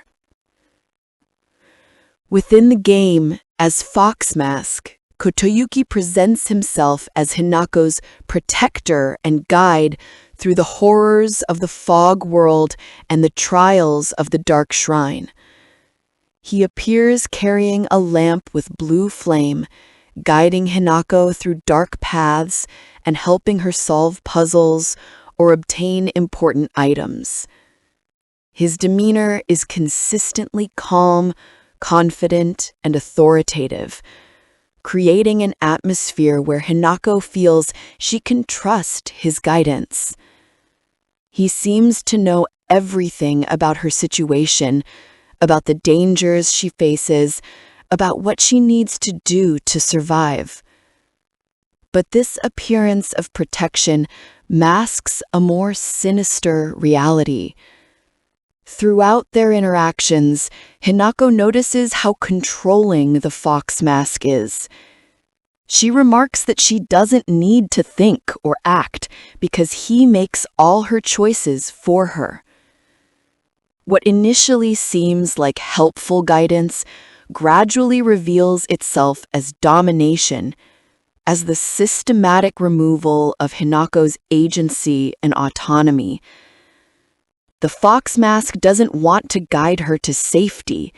He wants to shape her into someone who will accept the marriage without resistance, who will surrender her identity to become his bride. The most disturbing aspect of Fox Mask's manipulation is how he convinces Hinako to kill or condemn her friends, Shu, Rinko, and Sakuko, as a way of letting go of her childhood. By framing the abandonment or destruction of her most important relationships as necessary maturation, he isolates her from anyone who might support resistance to the marriage. This is classic abuser behavior, cutting victims off from support systems to make them more dependent on the abuser and less able to seek help or alternative perspectives. The three rituals, the arm severance, branding, and face replacement, serve the fox mask's ultimate goal of preparing Hinako for marriage.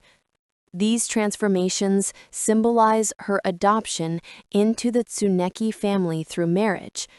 The branding likely marks her with the Tsuneki family crest, while the fox mask represents her new identity as Kotoyuki's wife, rather than as herself. The traditional Shinto wedding ceremony even includes sharing 3 bowls of sake, which occurs after the final ritual is complete. The complexity of Kotoyuki's character lies in the question of how much agency he retains versus how much he's simply a vessel for the fox spirit's will. In his journal entries, Kotoyuki writes about internal conflict. Even now, the two me's continue their petty war, each attempting to kill the other for control over my body. This suggests that some part of the original human boy still exists within the possessed body, struggling against the fox spirit's dominance. The Kotoyuki who played with Hinako as a child, who genuinely cared for her as a friend, might still be trapped somewhere inside, horrified by what the fox spirit is doing with his body and name. This internal division mirrors Hinako's own fragmentation between her authentic self and the fox Hinako being created through the rituals. Both are fighting internal wars over control of their identities. Both are being shaped by forces larger than themselves into forms that serve supernatural agendas rather than their own desires. The tragedy is that under different circumstances, Hinako and Kotoyuki might have genuinely connected as equals, but the divine curse and possessing spirit have corrupted any possibility of authentic relationship between them. In the true ending, after being freed from the curse, Kotoyuki questions the genuineness of his feelings toward Hinako, wondering how much of his attraction was his own versus imposed by the fox spirit and the divine curse. This moment of self-reflection suggests the human Kotoyuki is capable of recognizing the wrongness of what's been done, both to himself and to Hinako. He realizes that any relationship built on possession, manipulation, and coercion cannot be genuine, regardless of what feelings might exist underneath the supernatural compulsion. The character of Kotoyuki/Foxmask embodies several of Silent Hill F's key themes.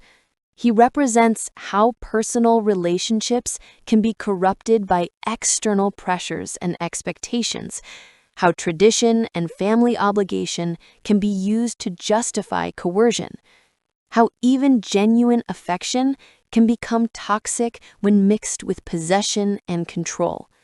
He's simultaneously victim and perpetrator, someone whose own autonomy was stolen through possession, but who then becomes the instrument through which Hinako's autonomy is stolen in turn. His age adds another layer of complexity. As the Shichibi, he's at least 600 years old, yet he wears the face and name of a teenage boy who was Hinako's childhood friend.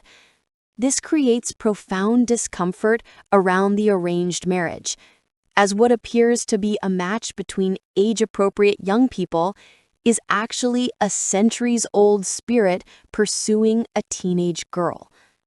The power imbalance is astronomical, making any notion of genuine consent impossible before considering the supernatural coercion involved. The fox spirit's claim to be following human rules of courtship rings hollow when examined closely. True courtship requires mutual interest, the freedom to refuse, and genuine choice on both sides. What the fox spirit has orchestrated is an elaborate trap where every element of Hinako's life, her family's debt, her father's abuse, even her childhood friendship with Kotoyuki, has been weaponized to push her toward one predetermined outcome. This isn't courtship, but rather elaborate stalking and grooming spanning years. Understanding Kotoyuki's true nature recontextualizes every interaction with Foxmask throughout the game. What seemed like helpful guidance was actually manipulation. What appeared to be protection was actually isolation from alternative support. What was framed as purification was actually violation. The calm, authoritative demeanor that made him seem trustworthy was actually the confidence of a predator who has successfully trapped his prey and knows she has no real escape routes. The revelation of Foxmask's identity as Kotoyuki also explains certain inconsistencies in how he treats Hinako. Sometimes he seems genuinely protective, concerned for her well-being in ways that go beyond simply ensuring she survives to marry him. These moments might be the human Kotoyuki breaking through, trying to help the girl he once played with in the park, trying to resist what the fox spirit is forcing him to do. But these moments of genuine care are overwhelmed by the spirit's agenda, creating a confusing mix of signals that keeps Hinako off balance and unable to form a consistent assessment of whether Foxmask is truly dangerous. The broader implications of Kotoyuki's character extended to questions about culpability and victimhood. To what extent is he responsible for his actions when he's possessed by a spirit and bound by a divine curse?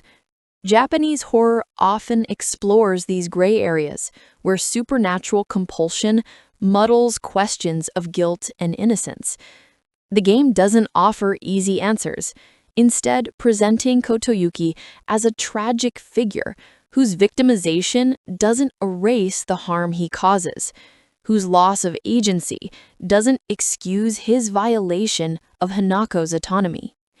In this way, Kotoyuki Foxmask serves as a complex antagonist who generates both sympathy and revulsion. We can pity the boy who was possessed, who lost control of his own life and body to forces beyond his understanding. but we must also hold him accountable for what he does to Hinako, for the systematic destruction of her autonomy and identity. Silent Hill F refuses to let players off the hook by making him purely evil or purely victim, instead presenting the uncomfortable reality that people can be both simultaneously, that suffering doesn't prevent causing suffering. The Sacred Sword Legend, Divine Conflict. Running parallel to Hinako's personal horror is a broader supernatural crisis rooted in divine conflict and ancient history. The Sacred Sword puzzle, which players can choose to complete or ignore across multiple playthroughs, gradually reveals the mythological framework underlying Ebisugaoka's nightmare. Understanding this legend provides crucial context for why the fog descended, what forces are battling for control, and what Hinako's role is in a conflict that predates her birth by centuries. The legend centers on the Sennin-sugi Shrine, managed by Sakuko Igarashi's family, which once worshipped the divine tree, a massive 1,000-year-old cedar that stood as a living symbol of the area's spiritual power. The tree was so significant that the shrine took its name from it, Sennin-sugi literally meaning 1,000-year cedar. For generations, the shrine maintained practices associated with the Tsukumogami faith, which dealt with properly retiring old tools and objects that had served their purpose. The Tsukumogami concept, drawn from Japanese folklore, holds that objects which survive for 100 years gain spirits and awareness of their own. These tool spirits aren't inherently evil, but they can become dangerous or vengeful if not treated with proper respect. The Tsukumogami faith acknowledged this reality, providing rituals for honoring objects at the end of their useful life, essentially allowing them to die with dignity rather than being carelessly discarded. This practice maintained harmony between humans and the spirit world, acknowledging that even inanimate objects develop a kind of life when they exist long enough in human company. The divine tree itself served as the centerpiece of this faith, a living embodiment of how time and proper care could elevate natural objects into something sacred. Its 1,000-year lifespan meant it had accumulated immense spiritual power, becoming a deity in its own right, or at least a dwelling place for divine forces. People made pilgrimages to the tree, offered prayers, sought blessings for their endeavors. The tree's presence protected Ebisugaoka, maintaining spiritual balance and keeping more malevolent forces at bay. Then disaster struck. Lightning hit the divine tree, igniting a fire that burned to ash over the course of hours or days. The destruction of such a spiritually significant landmark sent shockwaves through the community. Some saw it as divine judgment, punishment for some collective sin. Others viewed it as simple bad luck, a natural disaster without deeper meaning. But everyone agreed that the loss of the tree represented a fundamental change in Ebisugaoka's spiritual landscape. The Sennin-sugi Shrine faced a crisis. Their primary object of worship was gone, reduced to charred remains that retained little obvious power. The Tsukumogami faith, already declining in popularity compared to more mainstream religious traditions, seemed to have lost its divine validation. The shrine's keepers had to decide: maintain their traditional practices despite losing their sacred tree, or adapt to changing circumstances by embracing a different faith that might be more appealing to potential worshippers. They chose adaptation. The shrine converted from Tsukumogami worship to the Inari faith, which venerates fox deities associated with agriculture, rice, sake, and prosperity. Inari worship was and remains one of Japan's most popular folk religions, with thousands of shrines throughout the country. By converting to Inari worship, the Senensugi Shrine could tap into this broader religious network, attracting more visitors and donors, ensuring its continued financial viability and relevance. From a practical standpoint, this conversion made perfect sense. The shrine needed to survive economically. Inari worship was more popular and offered clearer connections to the agricultural concerns of Ebisugaoka's residents. The transition was probably gradual, incorporating fox imagery and mythology while slowly phasing out Tsukumogami rituals.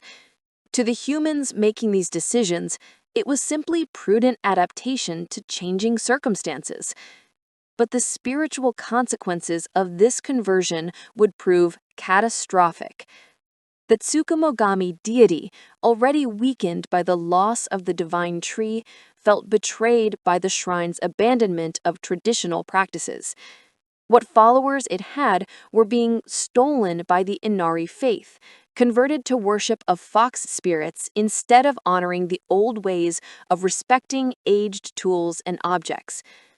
This theft of believers enraged the Tsukumogami god, who began nursing a grudge that would fester for generations. Simultaneously, the Kyubi, the nine-tailed fox deity connected to the Tsuneki family, and the broader Inari faith, grew in power as it gained new worshippers. The conversion of prominent shrines like Senensugi to Inari worship strengthened fox deities throughout the region, allowing them to manifest more actively in human affairs. The Kyubi, specifically, developed ambitions that went beyond typical divine concerns, seeking to claim certain humans as brides, creating bloodlines that mixed divine and human nature. The conflict between these two deities, Tsukubami and Kyubi, plays out across centuries, but comes to a head in Hinako's generation. Both gods are manipulating events in Ebisugaoka, pursuing opposing agendas that treat human residents as pawns in their divine chess game. The Tsukugami seeks to reclaim what was stolen, to force recognition of the old ways through displays of power that humans cannot ignore. The Kyubi pursues its breeding program, identifying rare humans with divine potential and compelling marriages that serve fox deity interests. The sacred sword itself is an artifact tied to this history, though its exact origins remain somewhat mysterious. The sword appears to have connections to both faiths, suggesting it predates the schism between them, or was created specifically to mediate between divine forces. Players can discover research journal photos scattered throughout Ebisugaoka that provide clues about the sword's location and significance. These photos document historical events and spiritual practices, gradually revealing the pattern of divine conflict. To obtain the sacred sword, players must find specific offerings and place them at Jizo statues throughout Ebisugaoka during their first 5 visits to the fog world.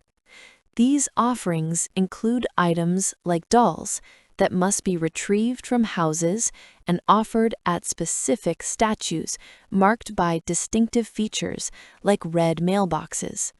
The process of gathering these items and making the offerings mirrors traditional Shinto practices of honoring spirits and requesting their aid or permission. Jizo statues themselves carry significant meaning in Japanese Buddhism.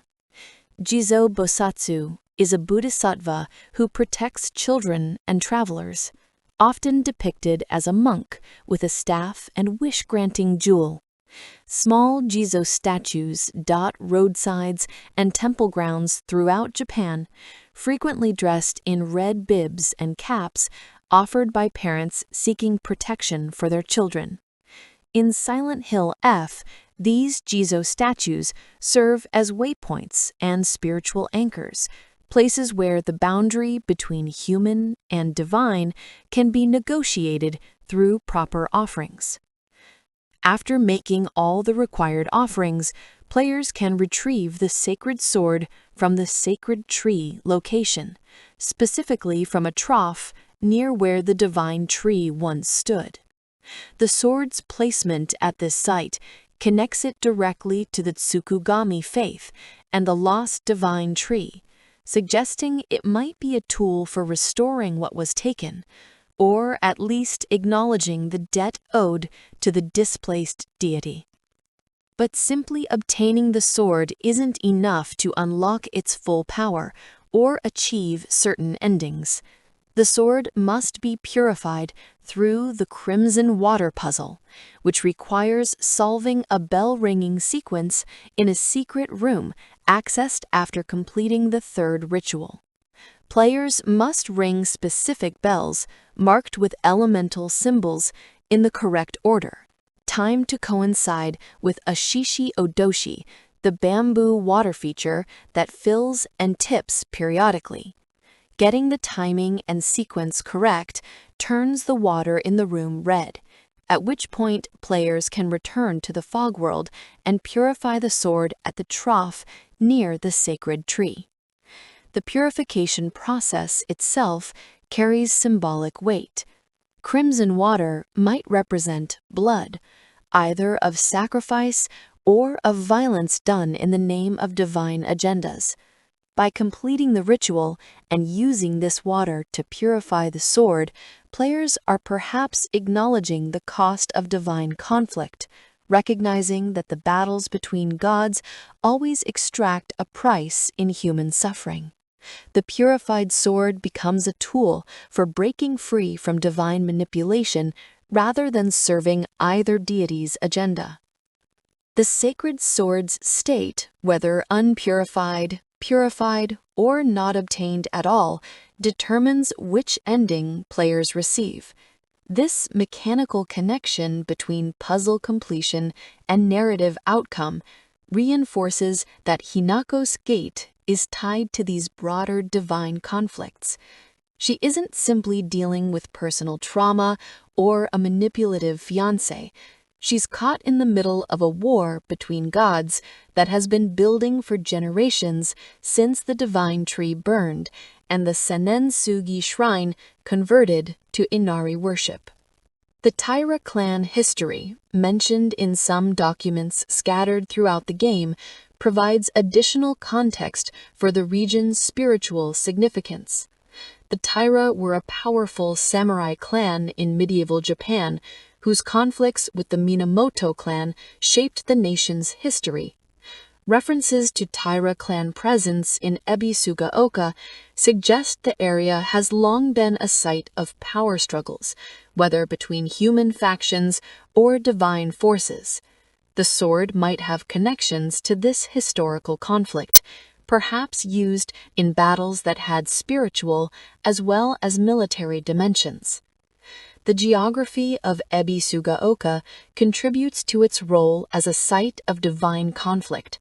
The town's isolation in the mountains creates a boundary condition, a place where the normal rules of the outside world don't fully apply. The fog that eventually consumes the town isn't entirely foreign to its residents. They're used to mountain mist, obscuring visibility, and creating pockets of isolation. This natural tendency toward fog makes the supernatural version more insidious, as residents don't immediately recognize that what surrounds them has shifted from natural phenomenon to divine manifestation. The red spider lilies that carpet Ebisugaoka after the fog descends carry specific symbolic significance tied to the divine conflict. In Japanese culture, these higanbana flowers are strongly associated with death and the afterlife, traditionally planted in cemeteries or appearing in art depicting the boundary between living and dead. Their sudden proliferation across the town signals that such boundaries are collapsing, that the realm of the dead or divine is bleeding into the space of the living. The flowers don't simply grow where they're planted, but burst forth from impossible locations, including from Sakuko's body, suggesting they're manifestations of divine power rather than natural plants. The earthquakes and volcanic activity that troubled Ebisugaoka before the main events of the game also connect to divine conflict. These geological disturbances, along with the erupting geysers that released harmful gases, weren't simply natural disasters, but rather symptoms of spiritual unrest. When gods battle for dominance in a region, the land itself suffers, as divine power has to manifest through physical reality, creating stresses and disruptions that humans experience as earthquakes or eruptions. Understanding the sacred sword legend reframes Hinako's personal struggle within a much larger context. Her arranged marriage to Kotoyuki isn't simply bad luck or family dysfunction. It's the result of the Kyubi's centuries-long manipulation of the Tsuneki family, compelling heirs to seek out rare humans with divine potential. Her fragmentation into multiple selves isn't just psychological trauma, it's also the result of being pulled in different directions by competing divine forces, each trying to claim or influence her for their own purposes. The true ending reveals that Hinako was born with divine powers, a rare occurrence that triggers the curse, compelling the Tsuneki heir to marry her. This explains why she specifically became the target of the Kyubi's attention, why Kotoyuki was possessed and groomed to become her husband. She's not a random victim, but rather someone whose very existence activates ancient supernatural mechanisms that have been dormant, waiting for another divinely powered human to be born. The Tsukumogami deity's interest in Hinako is less clear, but might relate to her potential as a powerful spiritual being who could restore worship of the old ways. If Hinako could be convinced to reject the fox deity and embrace the Tsukumogami faith, she might provide the divine power needed to revive the dead sacred tree, or at least restore respect for the practices of honoring aged objects. Both deities see Hinako as a prize to be won, though they pursue her through different methods and for different purposes. The sacred sword puzzle, then, represents a path toward rejecting both divine agendas. By retrieving and purifying the sword, Hinako gains access to a tool that predates or transcends the conflict between Tsukumogami and Kyubi. The sword doesn't serve either deity, but rather represents a third option: human agency in the face of divine manipulation. Completing this puzzle chain is difficult and requires careful attention across multiple visits to both the fog world and the dark shrine, mirroring how difficult it is for Hinako to maintain her autonomy when pressured from all sides. The game's structure, where the sacred sword puzzle is entirely optional and easily missed, reflects how most people living through history don't recognize the divine conflicts shaping their lives. Hinako could go through her entire ordeal without ever understanding the broader context, believing her struggles are purely personal when they're actually manifestations of centuries-old divine grudges. Only by actively investigating, by paying attention to scattered clues and completing obscure ritual sequences, can she glimpse the true scope of what's happening. This layering of personal and cosmic horror is characteristic of Silent Hill at its best. The town doesn't simply torture people with their individual traumas. It connects those traumas to broader patterns of human suffering, showing how personal pain often flows from systemic issues, whether social structures like arranged marriage or supernatural forces like divine conflict. Hinako's story matters both as an individual tragedy and as one instance of a pattern that is repeated throughout Ebisugaoka's history, claiming victims generation after generation. The sacred sword legend also raises questions about complicity and resistance.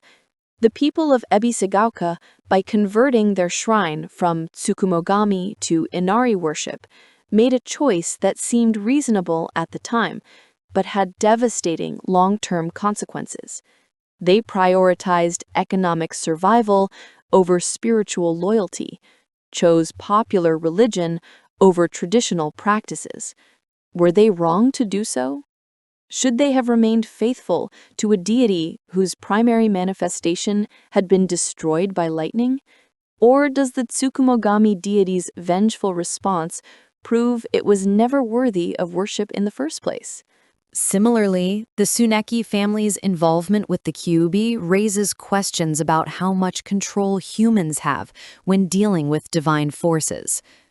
Did they choose to serve the fox deity, or were they manipulated into that service through possession and supernatural coercion? If Kotoyuki's possession represents the Kyubi's standard method of operation, then the Tsuneki family might be as much victims as perpetrators, their bloodline hijacked by a deity pursuing its own breeding experiments across generations. These ambiguities prevent the sacred sword legend from offering simple moral lessons. The game doesn't present a clear good deity and bad deity for players to choose between. Both the Tsukumogami and the Kyubi pursue their agendas with ruthless disregard for human well-being. Both are willing to destroy innocent lives in pursuit of their divine goals. The fact that one feels betrayed and the other is actively possessing people doesn't make either more sympathetic or more deserving of victory. Instead, the legend suggests that divine conflict itself is the problem, that humans caught between competing gods face impossible situations where every choice serves someone else's agenda. The only path toward genuine freedom requires rejecting the framework entirely, refusing to choose between options that all lead to some form of servitude or sacrifice. The sacred sword, as a tool that predates or transcends the Tsukumogami-Kyubi conflict, offers this possibility of escape, but only to those who work hard enough to discover and claim it. The environmental storytelling throughout Ebisugaoka gradually reveals this history to attentive players. Shrine architecture showing layers of renovation where fox imagery was added over older Tsukumogami symbols. Documents describing the tree burning and the subsequent conversion of religious practices. Journals from shrine keepers discussing their struggles to maintain relevance in a changing spiritual landscape. Research photos documenting Jizo statues and their connection to protective practices meant to guard against divine wrath. All these scattered pieces combine to form a picture of a community caught in forces beyond their understanding or control. In the end, the sacred sword legend provides the mythological framework that makes sense of Hinako's personal nightmare. What seems like a story about an abused girl forced into an arranged marriage is actually a story about divine conflict playing out through human lives, about how gods use people as tools and battlegrounds for their ancient grudges.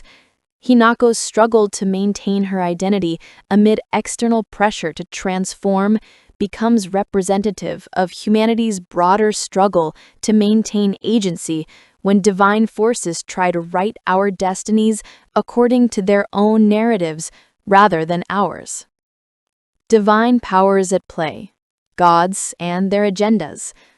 The supernatural crisis engulfing Ebisugaoka involves multiple divine entities pursuing conflicting agendas, each wielding considerable power and viewing humans primarily as tools or prizes, rather than autonomous beings deserving respect.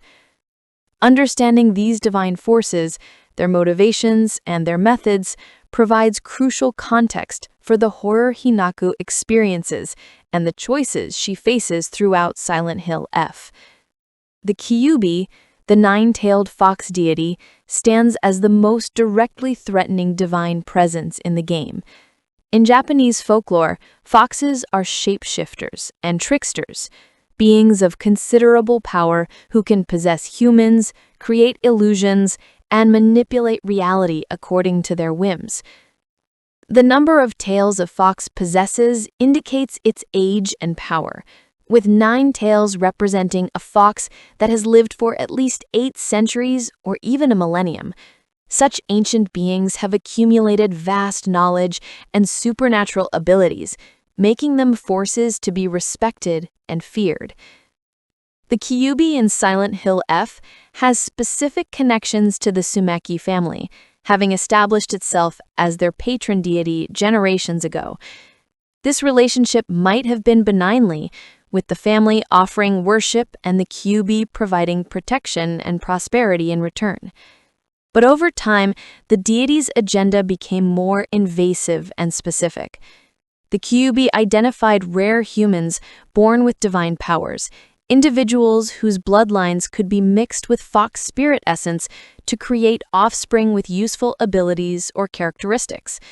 This breeding program, from the Kyubi's perspective, represents a long-term investment in creating humans with divine potential who can serve as vessels, worshippers, or tools for fox deity purposes.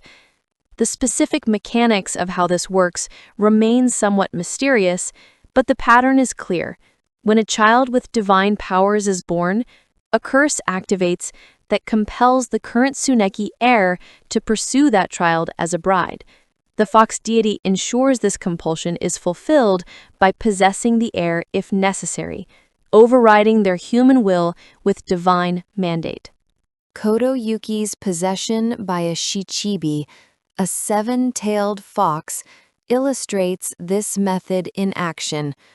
When young Kotoyuki was bitten by the fox in the part, that bite served as a vector for possession, allowing the spirit to enter his body and gradually take control.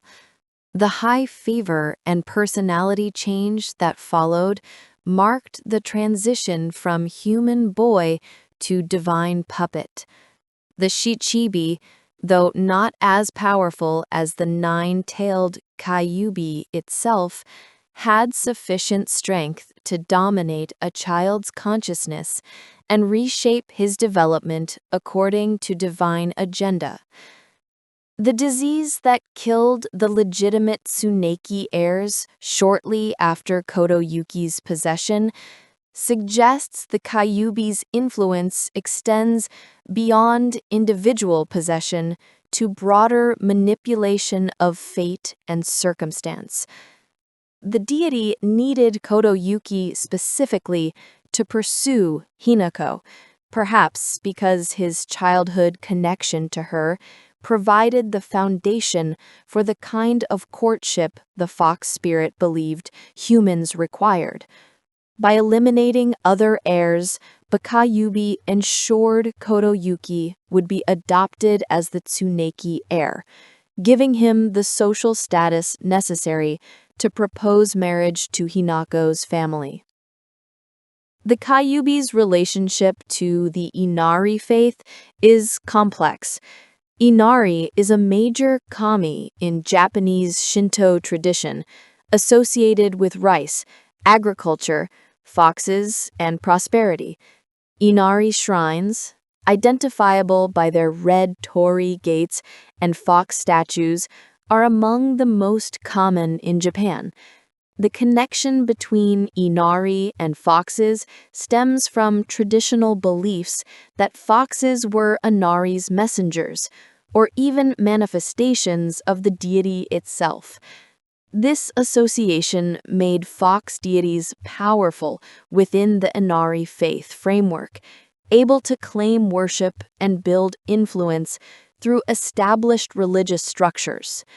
When the Sennensugi shrine converted from Tsukugami to Inari worship, it inadvertently strengthened fox deities in the region, including the Kyubi.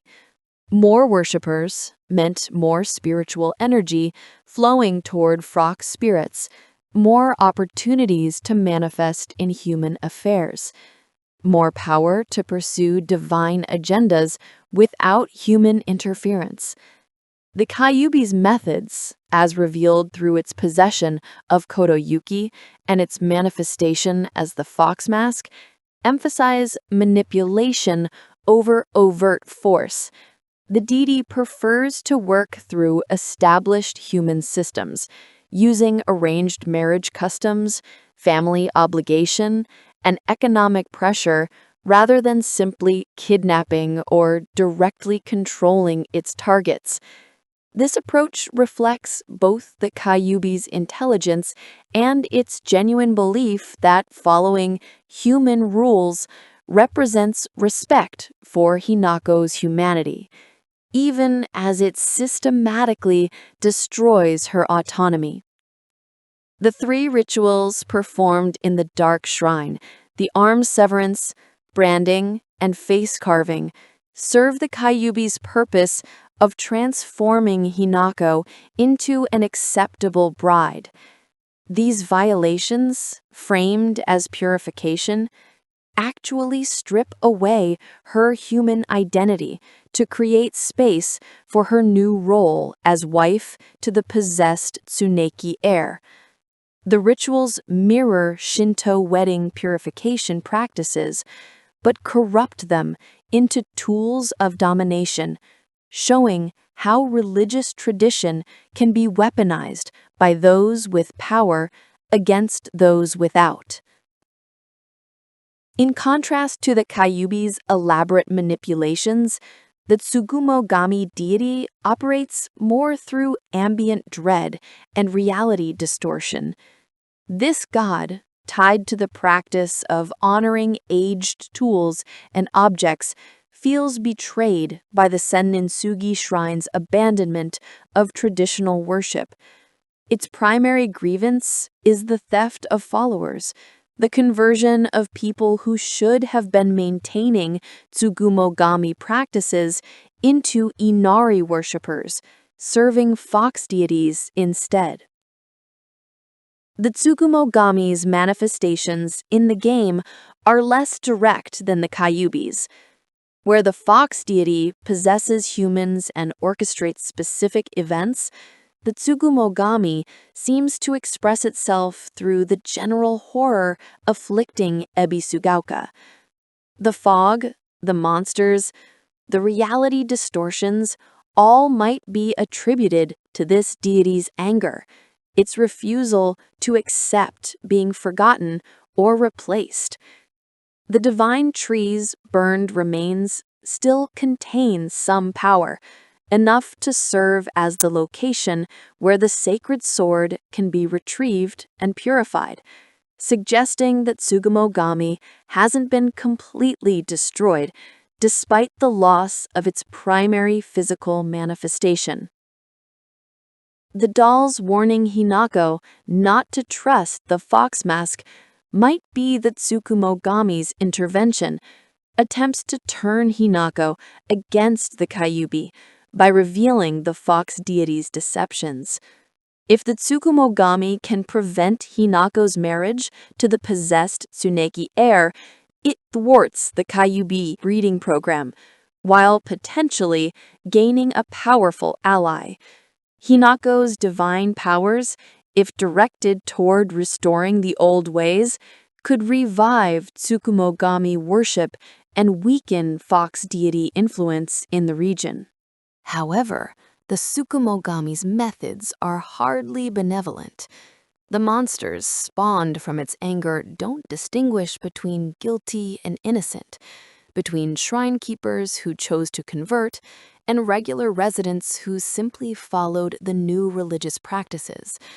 Sakuko's death by spider lily transformation punishes her for her family's role in abandoning Tsukumogami worship, but she personally made no such choice.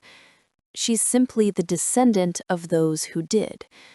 This collective punishment, visiting the sins of ancestors upon their children, reveals the Tsukumogami deity as cruel and vengeful, despite potentially offering Hinako a way to escape fox deity control.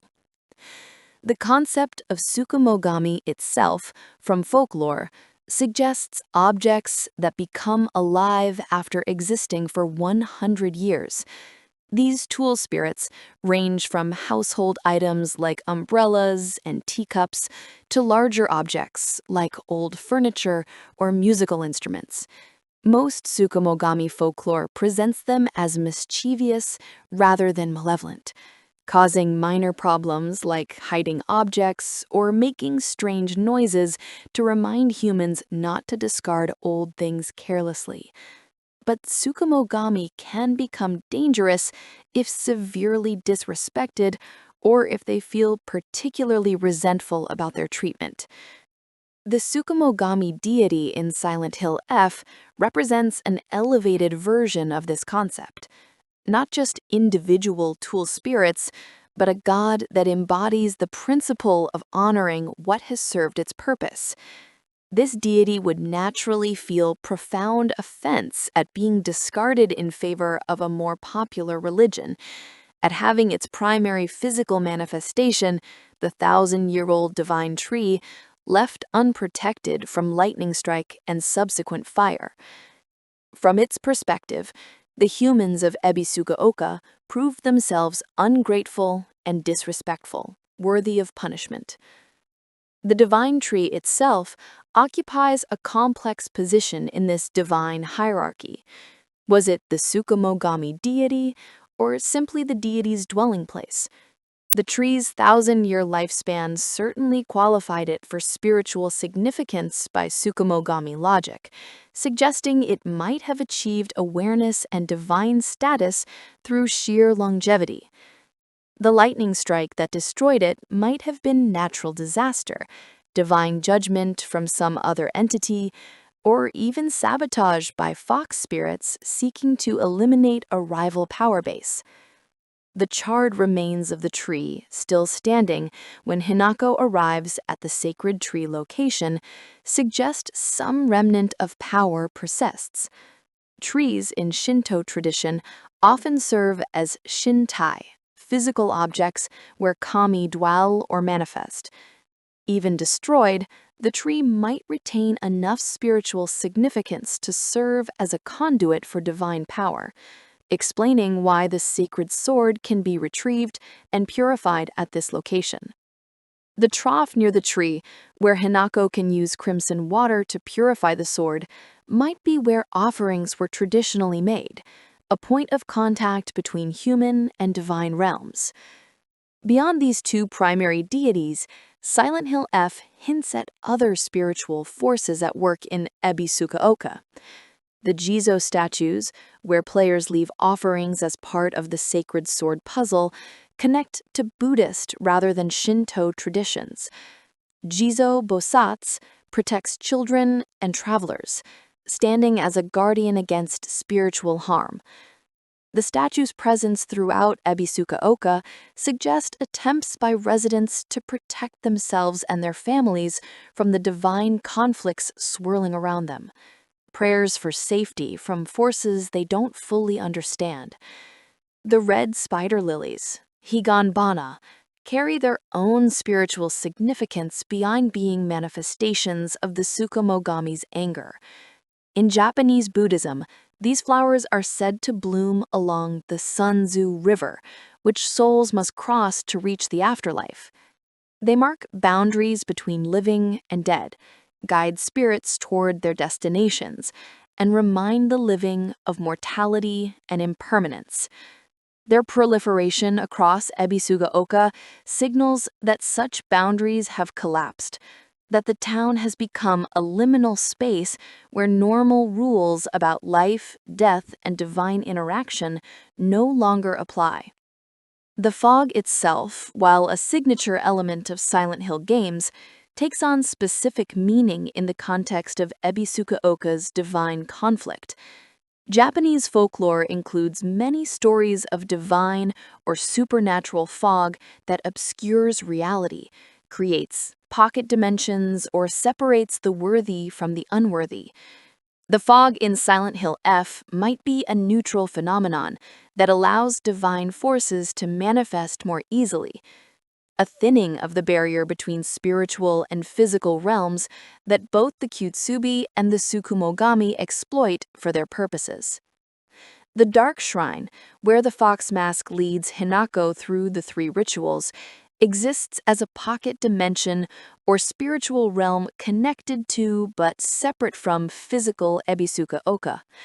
This space might be the Kyutsubi's creation, a domain where fox deity power dominates and human resistance becomes more difficult.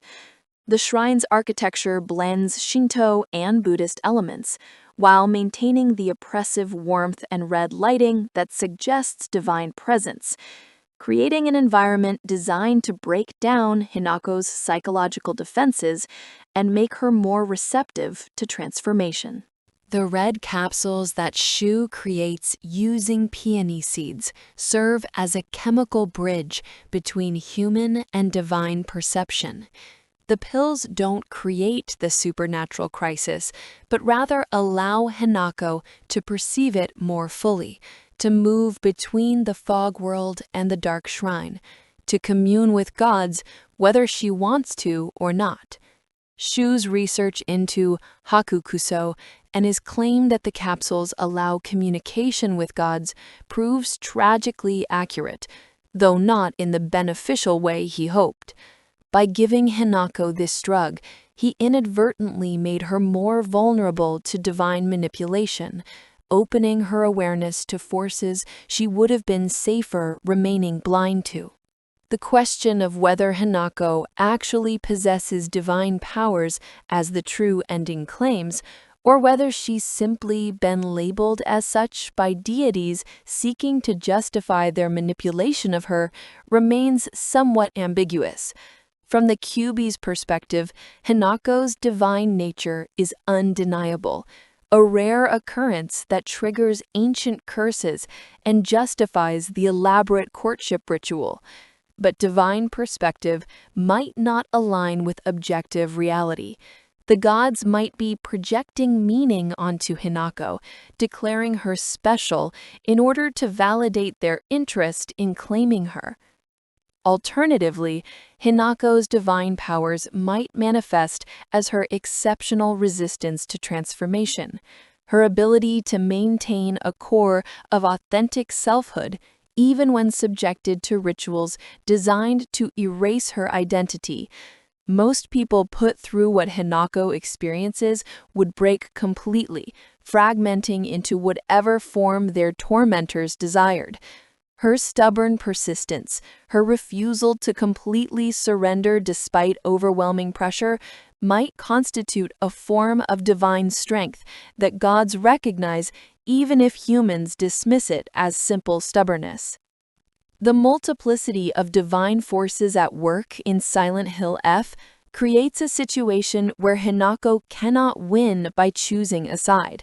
Whether she succumbs to the fox deity's agenda and marries Kotoyuki, or rejects that fate only to fall under Tsukumogami influence, she loses her autonomy and becomes a tool for divine purposes. The only path toward genuine freedom requires rejecting all divine claims on her life, an act of such profound resistance that it requires the sacred sword, a tool powerful enough to cut through supernatural compulsion and curse. This theme of being caught between competing divine agendas resonates with broader human experiences, of being pressured from multiple directions, of facing situations where every available option serves someone else's interests. Hinako's struggle against gods parallels real-world struggles against institutions, traditions, and power structures that treat individuals as means to ends, rather than as autonomous beings with inherent worth. The horror of divine manipulation in Silent Hill F serves as metaphor for the horror of social manipulation, where people are shaped into useful forms through systematic application of pressure, tradition, and manufactured consent. Understanding the divine powers at play reframes Hinako's entire journey. She's not simply running from monsters and solving puzzles, she's fighting for her very soul against entities that have existed for centuries and view her lifespan as barely a moment. The stakes couldn't be higher. Her identity, her autonomy, her right to exist as herself rather than as someone's bride or someone's tool. That she has any chance at all against such overwhelming supernatural force speaks to either her own divine nature or the strength of human will when pushed to absolute limits. The 5 endings explained. Silent Hill F offers 5 distinct endings, each determined by player choices and actions throughout the game. These endings range from complete defeat, where Hinako loses herself entirely, to Pyrrhic victories, where she survives but at terrible cost, to potentially positive outcomes, where she breaks free from divine manipulation. Understanding the requirements and implications of each ending reveals the game's themes and allows players to guide Hinako toward the fate that resonates most with their interpretation of her struggles. Ending 1. Complete Transformation. The first and arguably worst ending occurs when players allow Hinako to undergo all 3 rituals in the Dark Shrine without sufficient resistance, failed to complete the Sacred Sword puzzle, and make choices throughout the game that prioritize survival over autonomy. In this ending, Hinako fully transforms into Fox Hinako, accepting the marriage to Kotoyuki and surrendering her original identity completely. The ending sequence shows Hinako dressed in the traditional white shiromuku wedding kimono, her face now permanently adorned with the fox mask that has fused to her skin. She stands beside Kotoyuki at what appears to be their wedding ceremony, held in the Dark Shrine under the blessing of the Kyubi. Her movements are graceful but mechanical, like a doll being positioned by unseen hands. When she speaks, her voice carries no trace of the resistant girl who once feared losing herself. She has become exactly what the fox deity wanted, a compliant bride with divine powers that can be passed to offspring, perpetuating the Kyubi's breeding program. The horror of this ending lies in its ambiguity about whether any part of the original Hinako remains trapped inside this transformed body, aware of what she's become, but powerless to resist, or whether she's been so completely overwritten that no authentic self remains at all. The game suggests both possibilities simultaneously, creating a nightmare scenario where Hinako might be either dead or worse than dead, imprisoned in her own body while something else wears her like a suit. This ending requires players to make consistent choices that value safety over resistance. When the fox mask offers guidance, accepting without question. When dolls provide warnings, ignoring them. When opportunities arise to search for the sacred sword components, failing to pursue them. The ending punishes players who try to avoid conflict, who prioritize getting through the horror without engaging with its deeper mysteries and choices. From a thematic perspective, this ending represents the ultimate triumph of external forces over individual identity. Hinako's fear of losing herself to marriage comes true in the most literal and horrifying way possible. She becomes the perfect traditional bride by ceasing to be a person at all, transformed into a vessel for continuing bloodlines and serving divine agendas. The ending serves as a dark warning about the dangers of compliance, of accepting violations in exchange for promised safety, of allowing others to define who you should be, rather than fighting for self-determination. Ending 2. Failed resistance. The second ending occurs when Hinako attempts to resist the fox mask's influence and the arranged marriage, but lacks the tools or strength to successfully break free. This typically happens when players make choices that show Hinako questioning the fox mask and avoiding some of the rituals, but fail to complete the sacred sword puzzle or make critical errors in protecting her friend relationships.